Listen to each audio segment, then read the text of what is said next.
प्राज्ञमूर्तिं सकलवचनचेतो देवता भारती सा अवजसि निदत्तां सन्निधिं मानसे च।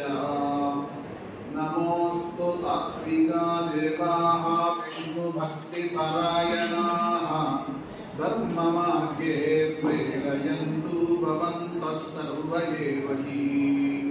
नौमिन्यायसुधादिकृत्य मुनीं श्रीपादराट्सन्मणिं व्यासार्यान् विविधागमाब्धिविहरान् श्रीवादिराजानपि वन्दे हंसवरान् रघुत्तमगुरून् वैदग्ध्यपारां विधीन् श्रीसत्यव्रतराघवेन्द्रमुनिपान् सत्यानपान् विद्यायां विभुताचार्यं वेदज्ञानब्धिचन्दिरं दुर्मतध्वान्तमाप्तान्तं सत्यध्यानमुनिं भजे।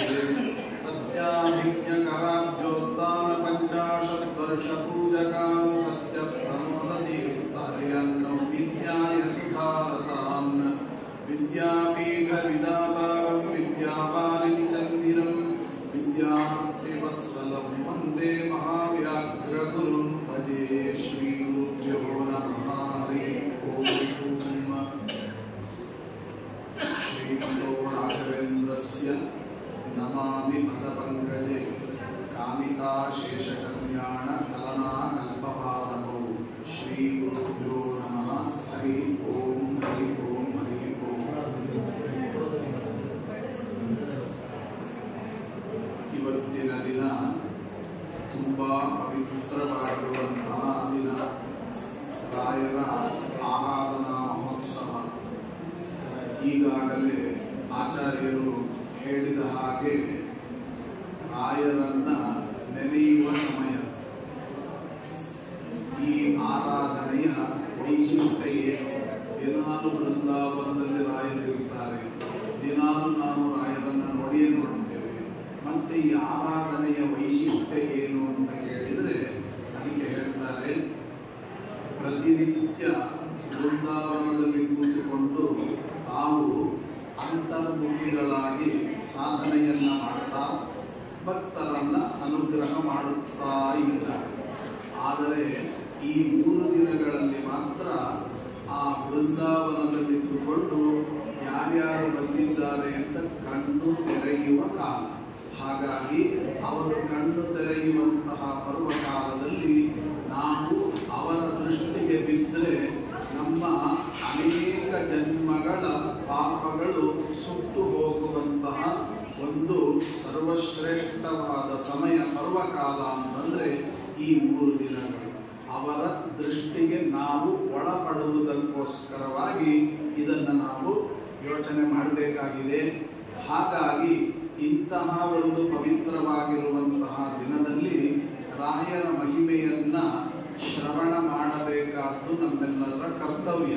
ಯಾಕೆ ಅಂದರೆ ಅವರ ಅಂತರ್ಯಾಮಿಯಾಗಿರುವಂತಹ ಭಗವಂತನ ಪ್ರೀತಿಗಾಗಿ ಭಗವಂತ ಎಷ್ಟು ಸನ್ನಿಧಾನವನ್ನು ಅವರಲ್ಲಿ ಇಟ್ಟಿದ್ದಾರೆ ಅನ್ನೋದನ್ನು ನೀವು ಈಗಾಗಲೇ ಕೇಳಿದ್ದೀರಿ.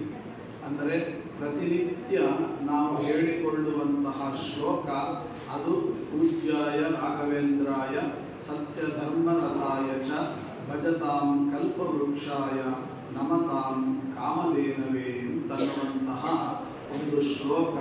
ಅದು ದಿವ್ಯವಾದ ಮಂತ್ರ, ಕೋಟಿ ಮಂತ್ರಗಳ ಸಮಾನ. ಅಂತಹ ಸರ್ವಶ್ರೇಷ್ಠವಾಗಿರತಕ್ಕಂತಹ ಒಂದು ಶ್ಲೋಕವನ್ನು ನಾವು ಇವತ್ತು ಹೇಳಿಕೊಂಡು ರಾಯರಿಗೆ ಪ್ರದಕ್ಷಿಣೆ ಬರುವಾಗ ಆ ಮಂತ್ರವನ್ನು ಹೇಳಿಕೊಂಡು ನಾವು ಪ್ರದಕ್ಷಿಣೆ ಬರ್ತೇವೆ. ಬರುವಾಗ ಆಚಾರ್ಯರು ಈಗ ತಾನೇ 1 ಗಂಟೆಗಳ ಕಾಲ ಹೇಳಿದರು. ಇನ್ನೇನು ಆದರೂ ಕೂಡ ರಾಯರ ಪ್ರೀತಿ ನಮಗಾಗಬೇಕಾದರೆ ಇನ್ನಷ್ಟು ಹೆಚ್ಚಿನ ವಿಷಯಗಳನ್ನು ನಾವು ಶ್ರವಣ ಮಾಡಬೇಕಾಗಿದೆ. ಅದರಲ್ಲಿ ನನಗೆ ಅನಿಸಿದ ಕೆಲವು ಮಾತುಗಳನ್ನು ಹೇಳ್ತೇನೆ. ಪೂಜ್ಯಾಯ ರಾಘವೇಂದ್ರಾಯ ಅಂತಂದ್ರೆ ಒಂದು ಭಗವಂತನ ಅಂದರೆ ಪೂಜಕರಿಂದ ಪೂಜಿಸಿಕೊಳ್ಳಲ್ಪಡುವಂತಹ ಭಗವಂತ, ಆ ಭಗವಂತನ ವಿಶೇಷವಾಗಿರತಕ್ಕಂತಹ ಸನ್ನಿಧಾನ ಭಾಗವತ ಸಪ್ತಮ ಸ್ಕಂದದ ಅಲ್ಲಿ ಹೇಳುವಾಗ ತಾತ್ಪರ್ಯವನ್ನು ಬರೆಯುವಾಗ ಹೇಳುವಾಗ ಅಲ್ಲಿ ಬರೀತಾರೆ ವಾಯುನಾಚ ಸಮಾವಿಷ್ಟ ಮಹಾಬಲ ಸಮನ್ವಿತ ಅಂತ. ಪ್ರಹ್ಲಾದ ರಾಜರಲ್ಲಿ ವಿಶೇಷವಾಗಿರತಕ್ಕಂತಹ ವಾಯುದೇವರ ಸನ್ನಿಧಾನ ಅಂತ ನಿತ್ಯ. ಆದ್ದರಿಂದ ನಿತ್ಯದಲ್ಲೂ ಕೂಡ ವಾಯುದೇವರ ಸನ್ನಿಧಾನ. ವಾಯುದೇವರ ಸನ್ನಿಧಾನ ಇದೆ ಅಂದರೆ ಪೂಜ್ಯರಾಗಿರತಕ್ಕಂಥ ಭಗವಂತ ಅವರಲ್ಲಿ ಸದಾ ಸನ್ನಿಹಿತರಾಗಿರಬೇಕು. ಹಾಗಾಗಿ ಅವರನ್ನ ಪೂಜ್ಯಾಯ ರಾಘವೇಂದ್ರಾಯ ಅಂತ ನಾವು ಅನುಸಂಧಾನ ಮಾಡಿಕೊಳ್ಳಿಕ್ಕೆ ಅತೀ ಶ್ರೇಷ್ಠವಾಗಿರತಕ್ಕಂಥ ಅನುಸಂಧಾನ. ಜೊತೆಗೆ ಇನ್ನೊಂದು ಅನುಸಂಧಾನವನ್ನು ಸೇರಿಸಿಕೊಂಡು ಮಾಡಿದರೆ ವಿಶೇಷ ಪುಣ್ಯ. ನನಗೆ ಅನಿಸಿರತಕ್ಕಂತಹ ವಿಚಾರವನ್ನು ನಿಮ್ಮ ಮುಂದೆ ಇಡ್ತೇನೆ. ಏನು ಅಂದರೆ ಆ ರಾಯರಿಗೆ ಪೂಜ್ಯರು ಅಂತ ಅಪರೂಪದ ಶಬ್ದ ಪೂಜ್ಯಾಯ ರಾಘವೇಂದ್ರಾಯ ಅಂತ. ಯಾಕೆ ಅಂತ ಕೇಳಿದರೆ, ಈಗ ನೋಡಿ, ಒಂದು ಕಥೆಯನ್ನು ಹೇಳಿದರೆ ನಿಮಗೆ ಅರ್ಥ ಆಗುತ್ತೆ. ಕಥೆ ಏನು ಅಂತಂದರೆ, ಒಂದು ಆಕಳನ್ನು ದೇವರು ಸೃಷ್ಟಿ ಮಾಡಿದ. ಆಕಳನ್ನು ಸೃಷ್ಟಿ ಮಾಡಿ ಮುಕ್ಕೋಟಿ ದೇವತೆಗಳಿಗೂ ಹೇಳಿದ, ನೀವೆಲ್ಲರೂ ಕೂಡ ಆ ಆಕಳಿನೊಳಗೆ ಪ್ರವೇಶ ಮಾಡಿಕೊಡಿ, ಎಲ್ಲರೂ ಕೂಡ ಒಂದೊಂದು ಜಾಗದಲ್ಲಿ ಸನ್ನಿಹಿತರಾಗ್ರಿ ಅಂತ. ಆವಾಗ ಏನು ಮಾಡಿದ್ರು, ಅವಸರವಾಗಿ ನಾನಿಲ್ಲಿರ್ತೀನಿ ಅಂತ ಎಲ್ಲ ಜಾಗವನ್ನು ಆಕ್ರಮಿಸಿ ಹೋಗ್ಬಿಟ್ರು ಎಲ್ಲ ದೇವತೆಗಳು. ಒಬ್ಬನು ಕೋಡಿಗೆ ಹೋಗ್ಬಿಟ್ಟ. ಯಾಕೆ ಅಂದರೆ ಆಕಳ ಹತ್ರ ಹೋದ ಕೂಡಲೇ ಮೊದಲಿಗೆ ಹಾಯ್ತದೆ, ಹಾಗಾಗಿ ಕೋಡೆ ಮೊದಲಿಗೆ ಸಿಗ್ತದೆ, ಆದ್ದರಿಂದ ಪೂಜೆ ಮೊದಲಿಗೆ ಸಲ್ಲುತ್ತೆ ಅಂತ. ಕೆಲವರಂದ್ರು ಹಾಗಲ್ಲ, ದೇವಲೋಕದ ಅಮೃತವನ್ನು ಜಗತ್ತಿಗೆ ಕೊಡುವಂಥದ್ದು ಕೆಚ್ಚಲು, ಆದ್ದರಿಂದ ಮೊದಲಿಗೆ ಕೆಚ್ಚಲು ಪೂಜೆ ಮಾಡ್ತಾರೆ. ಕೆಲವರಂದ್ರು ಹಾಗಲ್ಲ, ಕಾಲು ಭಾಳ ಶ್ರೇಷ್ಠ, ಆದ್ದರಿಂದ ನಾನು ಕಾಲಲ್ಲಿ ಸೇರ್ಕೊಂತೀನಿ ಅಂತ ಎಲ್ಲ ಸೇರ್ಕೊಂಡ್ಬಿಟ್ರು. ಈ ಲಕ್ಷ್ಮೀದೇವಿ ಕೊನೆಗೆ ಈ ಮಕ್ಕಳೆಲ್ಲ ಆಕಳೊಳಗೆ ಸೇರ್ಕೊಂಡ ಮೇಲೆ ಇವಳು ತಾಯಿ ಕೋಟಿ ಕೋಟಿ ವೃತ್ತಿಯಲ್ಲಿರಲು ಹಾಟಕಾಂಬರನ ಸೇವೆ ಮಾಡಿ ಬರಬೇಕಲ್ಲ, ತಡ ಆಯಿತು. ತಡ ಆದಾಗ ಏನಾಯಿತು, ಅಲ್ಲಿ ಬಂದು ಹೇಳಿದ್ದು ನನಗೊಂದು ಜಾಗ ಕೊಡಿಯಪ್ಪ, ಎಲ್ಲ ನೀವೇ ಇಟ್ಬಿಟ್ಟು ನನಗೊಂದು ಜಾಗ ಕೊಡಿ. ಆಗ ದೇವತೆಗಳು ಹೇಳಿದ್ರು, ಎಲ್ರಿಗೂ ಬೇಡ ಅಂತ ಒಂದು ಜಾಗ ಉಳಿದಿದೆ, ಬೇಕಾದರೆ ತಗೊಳ್ಳಿ. ಆವಾಗ ಎಲ್ರಿಗೂ ಬೇಡಾದ ಒಂದು ಜಾಗ ಇದೆ, ಯಾವುದು? ಆಗ ಬಾಲ ಅಂತ ಹೇಳಿದ್ರು. ಆವಾಗ ಹಾಗಾದ್ರೆ ಕೊಡಿ ನನಗೆ, ಅದೇ ಇರಲಿ ಅಂತ ಹೇಳಿ ಇದನ್ನು ತಗೊಂಡ್ಬಿಟ್ರು. ತಗೊಂಡಾಗ ಈ ಯಾರಿಗೂ ಬೇಡ, ಅದಕ್ಕೆ ಯಾರು ಕಿಮ್ಮತ್ತು ಕೊಡೋದಿಲ್ಲ ಅಂತ ಇವರು ತಿಳ್ಕೊಂಡಿದ್ರು. ಆವಾಗ ಏನಾಯಿತು, ಎಲ್ಲರೂ ಪೂಜೆ ಮಾಡಲಿಕ್ಕೆ ಅಂತ ಪುರೋಹಿತರು ಕರ್ಕೊಂಡ್ಬಂದರು. ಆಚಾರ್ಯ ಪೂಜೆ ಮಾಡ್ತೀವಿ ಅಂತ. ಪೂಜೆ ಮಾಡುವಾಗ ಪುರೋಹಿತರು ಹೇಳಿದ್ರು, ಮೊದಲು ಬಾಲಕ್ಕೆ ಪೂಜೆ ಮಾಡಿ ಬನ್ನಿ, ಆಮೇಲೆ ಇಲ್ಲಿ ಪೂಜೆ ಅಂತ. ಇವರಿಗೆ ಆಶ್ಚರ್ಯ ಆಗೋಯ್ತು. ಅಯ್ಯೋ ದೇವರೇ, ಇದು ಮೊದಲೇ ಗೊತ್ತಿದ್ದರೆ ನಾವೇ ಬಾಲದಲ್ಲಿ ಕೂತ್ಕೊಂಡ್ಬಿಡ್ತಿದ್ವಲ್ಲ ಅಂತ. ಹಾಗಾಗಿ ಯಾವ ಅಂಗಗಳು ಪ್ರಧಾನ ಅಲ್ಲ, ಯಾವ ದೇವತೆಗಳು ಬಂದು ಸನ್ನಿಹಿತರಾಗಿದ್ದಾರೆ ಅನ್ನೋದರ ಮೇಲೆ ಆ ಜಾಗಕ್ಕೆ ಮಹತ್ವ ಬರ್ತದೆ. ಹಾಗೆ ಮಂಚಾಲೆ ಎಂಬತಕ್ಕಂಥದ್ದು ಒಂದು ಕುಗ್ರಾಮ, ಯಾರು ಕೇಳ್ತಾ ಇದ್ರು. ಆದರೆ ರಾಯರು ಬಂದು ಕೂತ ಮೇಲೆ ಇವತ್ತು ಅದು ಎಂತಹ ತಪೋಭೂಮಿಯಾಯಿತು. ಯಾವುದೇ ಒಂದು ತಗೊಳ್ಳಿ, ಶ್ರಾವಣ ಬಹುಳ ಬೀದಿಗೆ ಇದು ಮೊದಲಿಂದ ಇತ್ತು. ಆಗ ಇದು ಪರ್ವಕಾಲ ಆಗಿರಲಿಲ್ಲ. ಯಾವಾಗ ರಾಯರು ಅವತ್ತು ವೃಂದಾವನ ಪ್ರವೇಶ ಮಾಡಿದ್ರು, ಆವಾಗ ಅದಕ್ಕೊಂದು ಬೆಲೆ ಬಂತು, ಜಗತ್ತಲ್ಲೇ ಇಲ್ಲದಿದ್ದಂಥ ಬೆಲೆ ಬಂತು. ಇದೆಲ್ಲ ಯಾಕೆ ಅಂದರೆ ಆ ವಸ್ತುಗಳಲ್ಲೆಲ್ಲ ಯಾವ ವ್ಯಕ್ತಿ ಬಂದು ನಿಂತುಕೊಂತಾನೆ ಅನ್ನೋದರ ಮೇಲೆ ಅದರ ನಿರ್ಧಾರವಾಗುತ್ತೆ. ಹಾಗೆ ಬಾಲಕ್ಕೆ ಲಕ್ಷ್ಮಿ ಬಂದು ಕೂತುಕೊಂಡದ್ದರಿಂದ ಮೊದಲು ಬಾಲದ ಪೂಜೆ, ಆಮೇಲೆ ಆಕಳ ಪೂಜೆ ಅಂತ ಆಯಿತು. ಇದನ್ನು ಯಾಕೆ ಹೇಳಿದೆ ಅಂದರೆ, ಹಾಗೆ ಒಂದೊಂದು ಸಂಖ್ಯೆಯನ್ನು ಒಬ್ಬೊಬ್ಬರು ತಗೊಂಡು, ನಾನು ಮೊದಲನೇದು, ನಾನು ಎರಡನೇದು, ನಾನು ಮೂರನೇದು ಅಂತ ಇರೋದೇ 9 ಮುಗಿದೋಯ್ತು. ಆವಾಗ ರಾಯರು ಪಾಪ ಎಲ್ಲ ಸೇವೆಯನ್ನು ಮುಗಿಸಿಕೊಂಡು, ರಾಮದೇವರ ಪೂಜೆಯನ್ನು ಮುಗಿಸಿಕೊಂಡು ಬರಬೇಕು. ಬಂದು ಕೇಳ್ತಾರೆ, ನನಗೊಂದು ಸಂಖ್ಯೆ ಕೊಡಿ ಅಂತ. ಆವಾಗ ಕೇಳಿದ್ರು, ಎಲ್ಲರೂ ತಗೊಂಡ್ಬಿಟ್ಟಿದ್ದಾರೆ, ಯಾವುದೂ ಇಲ್ಲ, 0 ಯಾರಿಗೂ ಬೇಡ ಅಂತೆ, ಬೇಕಾದರೂ ತಗೊಳ್ಳಿ ಅಂತ. ರಾಯರಂದ್ರು, ಆಯಿತು ಅದನ್ನೇ ಕೊಡಿ. ಆ 0 ಏನು ತಗೊಂಡ್ರು, 0 ತಗೊಂಡು ಏನು ಪ್ರಯೋಜನ ಅಂತ ಕೇಳಿದರೆ, ಆಗ ಹೇಳಿದರು ರಾಯರು, ಆಗ ಒಂದು ಉಪನ್ಯಾಸವನ್ನೇ ಮಾಡಿದರು. ಏನು, ಈಗ 1 ಅಂತ ತಗೊಂಡ್ರೆ ನೀವೇನು ತಿಳ್ಕೊಂಡ್ರೆ ಎಲ್ರಿಗಿಂತ ಮೊದಲು ಅಂತ. ಯಾವುದು ಹಾಗಿರಲ್ಲ. ಹಾಗಾಗಿ 2 ಅಂತ ತಗೊಂಡ್ರೆ ಅದು ಹಾಗಿರಲ್ಲ, 3 ಅಂತ. ಆವಾಗ ರಾಯರು ಹೇಳಿದರು, ಈ 1 ಅಂತ ಬರೀರಿ, ಆರಂಭ ಎಲ್ಲೋ ಕೊನೆಯಲ್ಲೋ, ಆರಂಭಕ್ಕೂ ಕೊನೆಗೂ ಸಂಬಂಧನೇ ಇಲ್ಲ. ಹಾಗೆ ಅವ್ರು ಹೇಳ್ತಾರೆ, ಈ ಸಂಖ್ಯೆ ಏನು ಹೇಳುತ್ತೆ ಅಂದರೆ ನಮ್ಮ ಜೀವನ ಹೇಗೆ, ಎಲ್ಲಿಂದ ಬಂದ್ವಿ, ಯಾವ ಭಗವಂತನ ಪಾದದಿಂದ ಬಂದ್ವಿ, ಎಲ್ಲಿಗೆ ಹೋಗ್ತೀವಿ, ಯಾವ ಗೊತ್ತು ಗುರಿ ಇಲ್ಲದಿದ್ದ ಜೀವನವೇ ಈ ಸಂಖ್ಯೆ ಅಂತ. ಎಲ್ಲ ಸಂಖ್ಯೆನೂ ಹಾಗೆ ನೀವು ಆಸ್ಕೊಂಡ್ಬಿಟ್ರೆ ಸಂಖ್ಯೆ ಅದನ್ನು ಏನು ಹೇಳ್ಕೊಡ್ತದೆ, ನಮಗೆ ಎಲ್ಲಿಂದ ಬಂದ್ವಿ ಗೊತ್ತಿಲ್ಲ, ಎಲ್ಲಿಗೆ ಹೋಗ್ತೀವಿ ಗೊತ್ತಿಲ್ಲ, ಹೀಗೆ ಗೊತ್ತು ಗುರಿ ಇಲ್ಲದಿರುವ ಜೀವನ ನಮ್ದು ಅಂತ ಹೇಳಿದಾಗ ಆಗ್ತದೆ ಅಂತ. ಈಗ ನೀವೆಲ್ಲ ಬೇಡ ಅಂತ ನನಗೆ ಕೊಟ್ರಿ, ಯಾವ್ದು ಕೊಟ್ರಿ? 0 ಕೊಟ್ರಿ. ಆ 0 ಏನು ಹೇಳುತ್ತೆ ಅಂತಂದ್ರೆ ಎಲ್ಲಿಂದ ಹೊರಟಿದೆ ಮತ್ತು ಅಲ್ಲಿಯೇ ಸೇರುತ್ತೆ. ಇದು ಜಗತ್ತಿನಲ್ಲಿ ಯಾವ ಸಂಖ್ಯೆಯಲ್ಲೂ ಇಲ್ಲ, ಈ 0ಯಲ್ಲಿ ಮಾತ್ರ ಎಲ್ಲಿಂದ ಹೊರಡುತ್ತೆ ಮತ್ತು ಅಲ್ಲಿಗೆ ಸೇರುತ್ತೆ ಅಂತ. ನೀವು ಕೇಳಬಹುದು 8 ಒಂದು ಸಂಖ್ಯೆ ಇದೆಯಲ್ಲ ಮತ್ತು ಅಲ್ಲೇ ಸೇರುತ್ತಲ್ಲ ಅಂತ. ಅದು ಸೀದಾ ಬಂದು ಸೇರಲ್ಲ, ಉಲ್ಟಾ ಬಂದು ಸೇರುತ್ತೆ. ಈಗ ಬಂದು ಮತ್ತೆ ಈಗ ಅಡ್ಡದಿಡ್ಡ ಜೀವನ, ಆ ಥರ ಜೀವನವಲ್ಲ, ಸೀದಾ ಜೀವನ.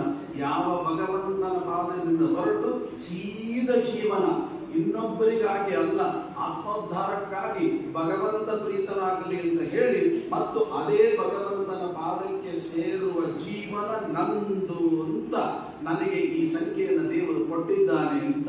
ಸಂಸ್ಕೃತದಲ್ಲಿ ಆ 0ಗೆ ಪೂಜ್ಯ ಅಂತ. ಆದ್ದರಿಂದ ನಮ್ಮ ರಾಯರನ್ನ ಕರೆದ್ರು ಎಲ್ಲರೂ, ಸ್ವಾಮಿ ನಾವೆಲ್ಲ ತಪ್ಪು, ನೀವೇ ನಿಜವಾಗಿ ಪೂಜ್ಯರು ಅಂತ, ಪೂಜ್ಯಾಯ ರಾಘವೇಂದ್ರಾಯ ಅಂತ ಅವರನ್ನು ಕರೆದ್ರು ಅಂತ ಹೀಗಂತ ಅನುಸಂಧಾನವನ್ನು ಮಾಡಿಕೊಂಡು ಆಮೇಲೆ ಸತ್ಯ ಧರ್ಮ ರಥಾಯಚ ಅಂತ. ಸತ್ಯ ಧರ್ಮ ರಥಾಯಚ ಅಂದ್ರೆ ಸತ್ಯ ಅನ್ನುವ ಶಬ್ದಕ್ಕೆ ಬ್ರಹ್ಮಮೀಮಾಂಸಾ ಶಾಸ್ತ್ರ, ಬ್ರಹ್ಮಸೂತ್ರಗಳು ಅಥವಾ ಅನುವ್ಯಾಖ್ಯಾನಾದಿ ಸಕಲ ಗ್ರಂಥಗಳನ್ನು ಕೂಡ ಈ ಒಂದು ಸಿದ್ಧಾಂತವನ್ನು, ತತ್ವ ಸಿದ್ಧಾಂತವನ್ನು ಬೋಧಿಸುವ ಸಕಲ ಗ್ರಂಥಗಳನ್ನು ಕೂಡ ಸತ್ಯ ಶಬ್ದದಿಂದ ಕರೀಬಹುದು. ಆದರೂ ಇನ್ನೂ ಒಂದು ನಾವು ಸೇರಿಸಿ ಅನುಸಂಧಾನ ಮಾಡಿಕೊಳ್ಳೋದಾದ್ರೆ ಈ ರಾಯರು ಪೂಜ್ಯರು ಯಾಕೆ ಅಂತ ಕೇಳಿದ್ರೆ ನಿರಂತರ ಶಾಸ್ತ್ರಜ್ಞಾನದಲ್ಲಿ ತೊಡಗಿಕೊಂಡದ್ದರಿಂದ ಅಂತಾಯಿತು. ಇನ್ನೂ ಒಂದು ಅರ್ಥವನ್ನು ಹೇಳೋದಾದ್ರೆ ಸತ್ಯ ಅನ್ನುವ ಶಬ್ದಕ್ಕೆ ಈ ಭಾಗವತ ದಶಮ ಸ್ಕಂದದಲ್ಲಿ ಪೂರ್ವಾರ್ಥದಲ್ಲಿ ಪ್ರಾರಂಭದಲ್ಲಿ ಹೇಳುವಾಗ ಸತ್ಯಂಚ ಸತ್ಯಂ ನಿಹಿತಂಚ ಸತ್ಯೇ ಸತ್ಯಾತ್ಮಕಂ ತ್ವಾಂ ಶರಣಂ ಪ್ರಪನ್ನಾಃ ಅಂತ ಹೇಳಿ ಭಗವಂತನನ್ನ ಸತ್ಯ ಅಂತ ಬ್ರಹ್ಮದೇವರು ಗರ್ಭದೊಳಗೆ ಹೋಗಿ ಸ್ತುತಿ ಮಾಡುವಾಗ ಪರಮಾತ್ಮನನ್ನ ಸತ್ಯ ಸತ್ಯ ಸತ್ಯ ತ್ರಿಸತ್ಯ ಹೀಗೆಲ್ಲ ಸ್ತೋತ್ರ ಮಾಡ್ತಾರೆ. ಸತ್ಯ ಅನ್ನುವ ಶಬ್ದ ಭಗವಂತನನ್ನ ಹೇಳಿಕೊಡುವಂತ ಶಬ್ದ. ಶ್ರೀಮದ್ ಆಚಾರ್ಯರು ಭಾಗವತ ತಾತ್ಪರ್ಯದಲ್ಲಿ ಮೊದಲನೇ ಸ್ಕಂದಕ್ಕೆ ವ್ಯಾಖ್ಯಾನ ಮಾಡುವಾಗ, ಮೊದಲನೇ ಶ್ಲೋಕದಲ್ಲಿ ವ್ಯಾಖ್ಯಾನ ಮಾಡುವಾಗ ಸತ್ಯಂ ಪರಂ ಧೀಮಹಿ ಅನ್ನುವ ಶ್ಲೋಕಕ್ಕೆ ವ್ಯಾಖ್ಯಾನ ಮಾಡುವಾಗ ಸತ್ಶಬ್ದಂ ಉತ್ತಮಂ ಬ್ರೂಯ ಆನಂದಂ ಪ್ರೀತಿ ವೈವದೇ ಜ್ಞಾನ ಉದೀರಿದ ಅಂತ ಹೇಳಿ ಉತ್ತಮವಾದ ಜ್ಞಾನ ಆನಂದ ಎರಡನ್ನ ಭಗವಂತನ ಪಾದ ಕೊಡುತ್ತೆ. ಭಗವಂತನ ಬಲಪಾದ, ಅದಕ್ಕೆ ಹೇಳ್ತಾರೆ ಸುತ್ಯಾನಂದ ಸಪ್ತ ಸಂಖ್ಯಾನದಲ್ಲಿ ಹೇಳ್ತಾರೆ ಸುತ್ಯಾನಂದ ಸಮುದ್ದಿಷ್ಟೋ ವರಿತಿ ಜ್ಞಾನ ಮುಚ್ಚತೆ ಅಂತ. ಭಗವಂತನ 2 ಪಾದಗಳು ಬಲಪಾದ ಜ್ಞಾನವನ್ನ, ಎಡಪಾದ ಆನಂದವನ್ನು ಕೊಡುತ್ತೆ. ಆದ್ದರಿಂದ ಆ ಭಗವಂತನ 2 ಪಾದ ಕಮಲಗಳಿಗೆ ಸತ್ಯ ಅಂತ ಕೂಡ ಕರೀತಾರೆ ಅಂತ. ಹೀಗೆ ಸತ್ಯ ಅನ್ನುವ ಶಬ್ದಕ್ಕೆ ಭಗವಂತ ಅಂತ ಒಂದು ಅರ್ಥ. ಇನ್ನು ಧರ್ಮ ಅನ್ನುವ ಶಬ್ದಕ್ಕೆ ಏನರ್ಥ ಅಂದ್ರೆ ಆಗಲೇ ಹೇಳಿದ್ರು ಆಚಾರ ಪ್ರಥಮೋ ಧರ್ಮ, ಆಚಾರವಂತನಾಗಬೇಕು, ಆಚಾರಹೀನ ನ ಪುನಂತಿ ವೇದ, ಎಲ್ಲವನ್ನು ಕೂಡ ಅರ್ಥೈಸಿಕೊಳ್ಬಹುದು. ಇನ್ನೂ ಒಂದು ಮಾತನ್ನ ಹೇಳೋದಾದ್ರೆ ನಮ್ಮ ರಾಯರೇ ಪ್ರಾತಃ ಸಂಕಲ್ಪ ಗದ್ಯದಲ್ಲಿ ಹೇಳಿದ ಹಾಗೆ ಧಾರಣಾಪ್ರದ ಧರ್ಮ ನಾಮಕ ಅಂತ ಕರೀತಾರೆ. ಪ್ರಾತಃ ಸಂಕಲ್ಪ ಗದ್ಯದಲ್ಲಿ ವಾಯುದೇವರನ್ನ ಧಾರಣಾಪ್ರದ, ಇಡೀ ಜಗತ್ತನ್ನು ಧಾರಣೆ ಮಾಡಿದ್ದಾರೆ. ಆದ್ದರಿಂದ ಮುಖ್ಯ ಪ್ರಾಣದೇವರಿಗೆ ಧರ್ಮ ಅಂತ ಕರೀತಾರೆ. ಹಾಗಾದ್ರೆ ಸತ್ಯ ಅಂದ್ರೆ ಪರಮಾತ್ಮ, ಧರ್ಮ ಅಂದ್ರೆ ವಾಯುದೇವರು. ಈ ಹರಿವಾಯುಗಳಲ್ಲೇ ಸದಾ ರತರಾಗಿದ್ದಾರೆ. ಆದ್ದರಿಂದ ರಾಯರು ಪೂಜ್ಯಾಯ. ಎಲ್ಲಿಂದ ಹೊರಟರು? ಯಾಕೆಂದ್ರೆ ನಮಗೆಲ್ಲ ನಾವು ಭಗವಂತನ ಪಾದದಿಂದ ಹೊರಟಿದ್ದೇವೆ, ಮತ್ತೆ ಅದೇ ಭಗವಂತನ ಪಾದಕ್ಕೆ ಸೇರಬೇಕೆಂಬ ಕಲ್ಪನೆನೇ ಇಲ್ಲ. ಈ ಲೌಕಿಕ ವ್ಯಾಮೋಹದಲ್ಲಿ ಮುಳುಗಿ ಅದನ್ನೇ ಮರೆತು ಬಿಟ್ಟಿದ್ದೇವೆ. ಇದು ಯಾಕೆ ಈ ಮರವು ಬಂತು ನಮಗೆ ಅಂತ ಕೇಳಿದಾಗ ಶಾಸ್ತ್ರ ಹೇಳುತ್ತೆ ಸರಿಯಾದ ತಿಳುವಳಿಕೆ ಇಲ್ಲ, ಸರಿಯಾದ ಶಾಸ್ತ್ರದ ಜ್ಞಾನ ಇಲ್ಲ. ಸರಿಯಾದ ಶಾಸ್ತ್ರದ ಜ್ಞಾನ ಯಾವಾಗ ಬರುತ್ತೆ? ಯಾವಾಗ ನೀವು ಹರಿವಾಯುಗಳಲ್ಲಿ ಸದಾರತನಾಗ್ತೀರೋ ಆಗ ಶಾಸ್ತ್ರಜ್ಞಾನ ಇರುತ್ತೆ. ಶಾಸ್ತ್ರಜ್ಞಾನ ಇದ್ರೆ ದಾರಿ ತಪ್ಪೋದಿಲ್ಲ. ಈಗ ದಾರಿ ತಪ್ಪಿದ್ದೀರಿ ಅಂದ್ರೆ ಶಾಸ್ತ್ರಜ್ಞಾನ ಇಲ್ಲ. ಶಾಸ್ತ್ರಜ್ಞಾನ ಇಲ್ಲ ಅಂದ್ರೆ ಶಾಸ್ತ್ರಜ್ಞಾನವನ್ನು ಬೋಧನೆ ಮಾಡತಕ್ಕಂಥ ಗುರುಗಳ ಸಂಪರ್ಕದಲ್ಲಿ ನಾವಿಲ್ಲ ಅಂತ ಅರ್ಥ. ಇವೆಲ್ಲವೂ ಸತ್ಯ ಧರ್ಮ ರಥಾಯ ಚ, ಒಂದು ಕ್ಷಣವೂ ಬಿಡದೆ ಹರಿವಾಯುಗಳಲ್ಲಿ ಸದಾರತರಾದ್ದರಿಂದ ಅವರನ್ನು ಏನಂತ ಕರೆದ್ರು? ಸತ್ಯ ಧರ್ಮ ರಥಾಯ ಚ. ಇಂತಹ ರಾಯರ ಬಗ್ಗೆ ಹೇಳುವಾಗ ಇನ್ನೊಂದು ಮಾತು ಕೊನೆಗೆ ಬರ್ತದೆ. ಭಜತಾಂ ಕಲ್ಪವೃಕ್ಷಾಯ ನಮತಾಂ ಕಾಮಧೇನವೇ ಅಂತ. ಏನಿದರ ಅರ್ಥ? ಸ್ವಲ್ಪ ಮಟ್ಟಿಗೆ ಇಂಥ ಎರಡು ಅನುಸಂಧಾನಗಳನ್ನು, ಇಷ್ಟು ಅನುಸಂಧಾನಗಳನ್ನು ಕೇಳಿ ಒಂದೆರಡು ಅನುಸಂಧಾನಗಳಾದರೂ ತಲೆಯಲ್ಲಿದ್ದು ಸುತ್ತು ಬಂದರೆ ಅದಕ್ಕೆ ಕೋಟಿ ಪಟ್ಟು ಫಲ ಬರ್ತದೆ. ಅದಕ್ಕೋಸ್ಕರವಾಗಿ ಈಗ ಭಜತಾಂ ಕಲ್ಪವೃಕ್ಷಾಯ, ಆಚಾರ್ಯರಾಗಲೇ ಹೇಳಿದ್ರು, ಕಾಮಧೇನು ಕಲ್ಪವೃಕ್ಷಗಳು ಬೇಡಿದ ಇಷ್ಟಾರ್ಥವನ್ನು ಕೊಡುತ್ತೆ. ಕಾಮಧೇನು ಕಲ್ಪವೃಕ್ಷಗಳು ಬೇಡಿದ ಇಷ್ಟಾರ್ಥವನ್ನು ಕೊಡುತ್ತೆ, ಹೌದಾ? ಆ ಬೇಡಿದ ಇಷ್ಟಾರ್ಥವನ್ನು ಕೊಡುತ್ತೆ ಅಂತಂದಾಗ ಎರಡೂ ಬೇಡಿದ ಇಷ್ಟಾರ್ಥವನ್ನು ಕೊಡೋದಾದ್ರೆ ಭಜತಾಂ ಕಲ್ಪವೃಕ್ಷಾಯ ನಮತಾಂ ಕಾಮಧೇನು ಎಂದು ವ್ಯತ್ಯಾಸ ಯಾಕೆ ಮಾಡಿದ್ರು? ವ್ಯತ್ಯಾಸ ಮಾಡಿರ್ಬೇಕಾದ್ರೆ ಹಾಗಾದ್ರೆ ಭಜತಾಂ ಕಾಮಧೇನುವೆ ಆಗೋದಿಲ್ಲ, ನಮತಾಂ ಕಲ್ಪವೃಕ್ಷ ಆಗಲ್ಲ ಅಂತ ಆಯ್ತಲ್ಲ. ಯಾಕೆಂದ್ರೆ ನಮತಾಂ ಕಾಮಧೇನುವೆ ಅಂತ ಹೇಳಬೇಕಾದ್ರೆ ಕಲ್ಪವೃಕ್ಷ ಅಲ್ಲ ಅಂತ, ಭಜತಾಂ ಕಲ್ಪವೃಕ್ಷ ಅಂತ ಹೇಳಬೇಕಾದ್ರೆ ಕಾಮಧೇನು ಅಲ್ಲ ಅಂತ. ಏನೀಗ ಎರಡೂ ಬೇಡಿದ ಇಷ್ಟಾರ್ಥವನ್ನೇ ಕೊಡುತ್ತೆ ಅಲ್ವಾ ಅಂದ್ರೆ ಆಚಾರ್ಯರು ಒಂದು ಅನುಸಂಧಾನ ಹೇಳಿದರು. ಈಗಾಗಲೇ ಉಪನ್ಯಾಸಕರಾದ ಆಚಾರ್ಯರು ಒಂದು ಅನುಸಂಧಾನ ಹೇಳಿದರು. ಏನು ಅಂದ್ರೆ ಕಾಮಧೇನು ಅದು ಎಲ್ಲಿದೆಯೋ ಅಲ್ಲಿಗೆ ನಾವು ಹೋಗಬೇಕು. ಕಲ್ಪವೃಕ್ಷ ಕಾಮಧೇನು ಹಾಗಾಗಿ ನೀವಿದ್ದಲ್ಲಿಗೆ ಅದೇ ಬರುತ್ತೆ ಅಂತ ಎರಡು ಅನುಸಂಧಾನ, ಅತ್ಯದ್ಭುತವಾದ ಅನುಸಂಧಾನ. ಹೌದು, ಇಲ್ಲಿ ಭಜತಾಂ ಮತ್ತು ನಮತಾಂ ಅನ್ನೋ ಶಬ್ದಕ್ಕೇನೆ ಯಾಕೆ ಕಲ್ಪವೃಕ್ಷ ಕಾಮಧೇನು ಅಂತ ಹೇಳಿದರು ಅಂತ ಒಂದು ಯೋಚನೆ ಮಾಡಬಹುದು. ಯಾಕೆ ಹೇಳಿದ್ರೆ ಅದು ಕಲ್ಪವೃಕ್ಷಕ್ಕೆ ಹೇಳುವಾಗ ಭಜತಾಂ ಅಂತ ಹೇಳ್ತಾರೆ. ಭಜತಾಂ ಅಂತಂದ್ರೆ ಸಂಸ್ಕೃತದಲ್ಲಿ ಭಜ ಸೇವಾಯಾಮ್ ಅಂತ. ಸೇವಾಯಾಮ್ ಅಂದ್ರೆ ಏನು? ಸೇವೆ ಅಂತ ಸ್ಪಷ್ಟ, ಬಹಳ ವಿಸ್ತಾರವಾಗಿ ಹೋಗುವುದಿಲ್ಲ. ಮೇಲ್ನೋಟದ ಅರ್ಥವನ್ನೇ ತಲೆಯಲ್ಲಿ ಉಳಿಯುವ ಹಾಗೆ ಹೇಳಬೇಕಾದ್ರೆ ಭಜತಾಂ ಕಲ್ಪವೃಕ್ಷ. ಭಜತಾಂ ಅಂದ್ರೆ ಸೇವೆ, ಭಜ ಸೇವಾಯಾಮ್ ಅಂತ. ಸೇವೆ ಅಂದ್ರೆ ಹಿಂದೆ ದಾಟಿಯಲ್ಲಿ ಉದಾಹರಣೆ ಕೊಡೋದಾದ್ರೆ ಈಗ ಬಡಿಸಲಿಕ್ಕೆ ಬರ್ತೀವಿ, ಬಡಿಸಿ ಆದ್ಮೇಲೆ ಮಠದ ಮುಖ್ಯಸ್ಥರು ನೀವು ಬಡಿಸಿದ್ದೀರಿ ತಗೊಳ್ಳಿ ಅಂತ ಅದಕ್ಕೆ ಒಂದು ಹಣ ಕೊಡ್ತಾರೆ, ನಿಗದಿಪಡಿಸಿದ ಹಣ ಕೊಡ್ತಾರೆ. ಆಗ ನೀವು ಹೇಳ್ತೀರಿ ಇಲ್ಲ ಇಲ್ಲ ನಾನು ಮಾಡಿದ್ದು ಸೇವೆ ಅಂತ ಹೇಳ್ತೀವಿ. ಸೇವೆ ಅಂದ್ರೆ ನಾನು ಹಣಕ್ಕಾಗಿ ಮಾಡಿದ್ದಲ್ಲ, ಸೇವೆಗಾಗಿ. ಹಾಗಾದ್ರೆ ಸೇವೆ ಅಂದ್ರೆ ಬಡಿಸಿದ್ದು ಒಂದು ಸೇವೆ. ಆ ಬಡಿಸುವಾಗ ಒಬ್ಬೊಬ್ಬರಿಗೆ ನೀವು ಬಡಿಸ್ತಿರಲ್ಲ ಪದಾರ್ಥ, ಅನ್ನ ಹಾಕುವಾಗ ನೀವು ಯಾರು, ಎಷ್ಟು ಓದಿದ್ದೀರಿ, ಏನು ಕಲ್ತಿದ್ದೀರಿ, ಎಷ್ಟು ಸಾಧನೆ ಮಾಡಿದ್ದೀರಿ, ಎಷ್ಟು ಸಲ ಏಕಾದಶಿ ಉಪವಾಸ ಮಾಡಿದ್ದೀರಿ, ಜಪ ಮಾಡಿದ್ದೀರಾ, ಇದು ಯಾವುದು ಕೇಳಲ್ಲ. ನೀವೇನು ಮಾಡ್ತೀರಿ? ಅವ್ರು ಯಾರೇ ಆಗಿರಲಿ ಅವರ ಬಗ್ಗೆ ಏನೂ ಹಿನ್ನೆಲೆ ತಿಳಿದುಕೊಳ್ಳದೆ ಬಡಿಸುವ ಒಂದು ಕ್ರಮ ಉಂಟಲ್ವಾ, ಅದನ್ನ ಸೇವೆ ಅಂತ. ಅಂದ್ರೆ ಇಲ್ಲಿ ಏನರ್ಥ ಆಯಿತು? ನಾವು ಒಬ್ಬರಿಗೆ ಏನಾದರೂ ಸೇವೆ ಮಾಡಬೇಕಾದ್ರೆ ಅವರ ಬಗ್ಗೆ ನಮಗೆ ಏನೂ ಗೊತ್ತಿಲ್ಲದೆ ಮಾಡುವ ಕ್ರಿಯೆ ಅದು ಸೇವೆ. ಇನ್ನೊಂದಿದೆ ನಮತಾಂ ಅಂತ. ನಮತಾಂ ಅಂತ ಅಂದ್ರೆ ಅದು ಸಾಮಾನ್ಯ ಶಬ್ದ ಅಲ್ಲ, ಸೇವೆಗೆ ನಮತಾಂ ಅಂತ ಕೂಡೋದಿಲ್ಲ. ಯಾಕೆ ಹೇಳಿದ್ರೆ ಸಂಸ್ಕೃತದಲ್ಲಿ ನಮತಾಂ ಅಂದ್ರೆ ನಮು ಪ್ರಕ್ವೀಭಾವೇ ಅಂತ.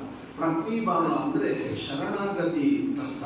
ನಾವು ಒಬ್ಬ ವ್ಯಕ್ತಿಗೆ ಶರಣಾಗತಿ ಆಗಬೇಕಾದ್ರೆ ಸುಮ್ಮನೆ ಕಂಡಲ್ಲಿ ದಾರಿಯಲ್ಲಿ ಹೋಗುವ ದಾಸಯ್ಯನ ಏನ್ರಿಂದ ಸಾಯುವ ತನಕ ನೀವು ಸೇವಕನಾಗಿ ಇಟ್ಬಿಡ್ತೇನೆ ಅಂತ ಹೇಳ್ತೇವ.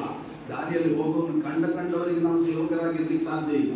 ಮತ್ತು ಯಾರಿಗೆ ನಾವು ಸೇವಕರಾಗಿರ್ತೇವೆ ಅವರ ಬಗ್ಗೆ ನಮಗೆ ಚೆನ್ನಾಗಿ ತಿಳಿಬೇಕು. ಅವರು ಎಷ್ಟು ದೊಡ್ಡ ಸಾಧಕರು, ಏನು ಇದು ಮಾಡಿದ್ದಾರೆ, ಎಷ್ಟು ಪುಣ್ಯ ಗಳಿಸಿದ್ದಾರೆ, ಎಂತೆಂತಹದ್ದನ್ನೆಲ್ಲ ಎಂತಹ ಭಗವಂತನ ಅನುಗ್ರಹಕ್ಕೆ ಪಾತ್ರರಾಗಿದ್ದಾರೆ, ಶಾಸ್ತ್ರಜ್ಞಾನ ಎಷ್ಟು ಹೀಗೆ ಅವರ ಬಗ್ಗೆ ನಮಗೆ ಮಾಹಿತಿಗಳು ಚೆನ್ನಾಗಿ ಎಷ್ಟೆಷ್ಟು ಮಾಹಿತಿಗಳು ಮನದಟ್ಟಾಗುತ್ತೆ. ಆಗ ನಾವು ಸ್ವಾಮಿ ನಿಮ್ಮ ಗುಣ ನೋಡಿದೆ, ನಿಮ್ಮ ಬಗ್ಗೆ ತುಂಬ ಕೇಳಿದೆ, ನಾನು ಒಂದು ಅನುಭವಪಟ್ಟಿದ್ದೀನಿ, ನಿಮಗೆ ಸಾಯುವ ತನಕ ನಿಮ್ಮ ಸೇವಕನಾಗಿದ್ದು ಬಿಡುತ್ತೇನೆ ಅಂತ ಯಾವಾಗ ಹೇಳ್ತೀವಿ ಅಷ್ಟು ಅವರ ಬಗ್ಗೆ ನಮಗೆ ಗೌರವ ಮೂಡಬೇಕು.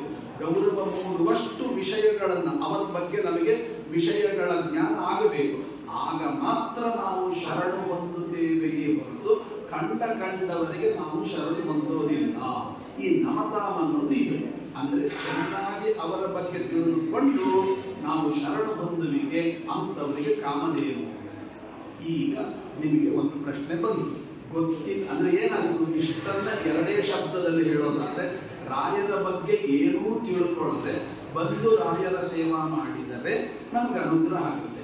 ರಾಯರನ್ನು ಚೆನ್ನಾಗಿ ತಿಳಿದುಕೊಂಡು ರಾಯರ ಬಗ್ಗೆ ಎಷ್ಟು ಗ್ರಂಥ ಬರೆದಿದ್ದಾರೆ ವಿಷಯ ಎಲ್ಲವನ್ನು ತಿಳಿದುಕೊಂಡು ರಾಯರ ಸೇವಾ ಮಾಡಿದರೆ ಅವರಿಗೂ ಅನುಗ್ರಹ ಆಗುತ್ತೆ. ಈ ವ್ಯತ್ಯಾಸ ಏನು?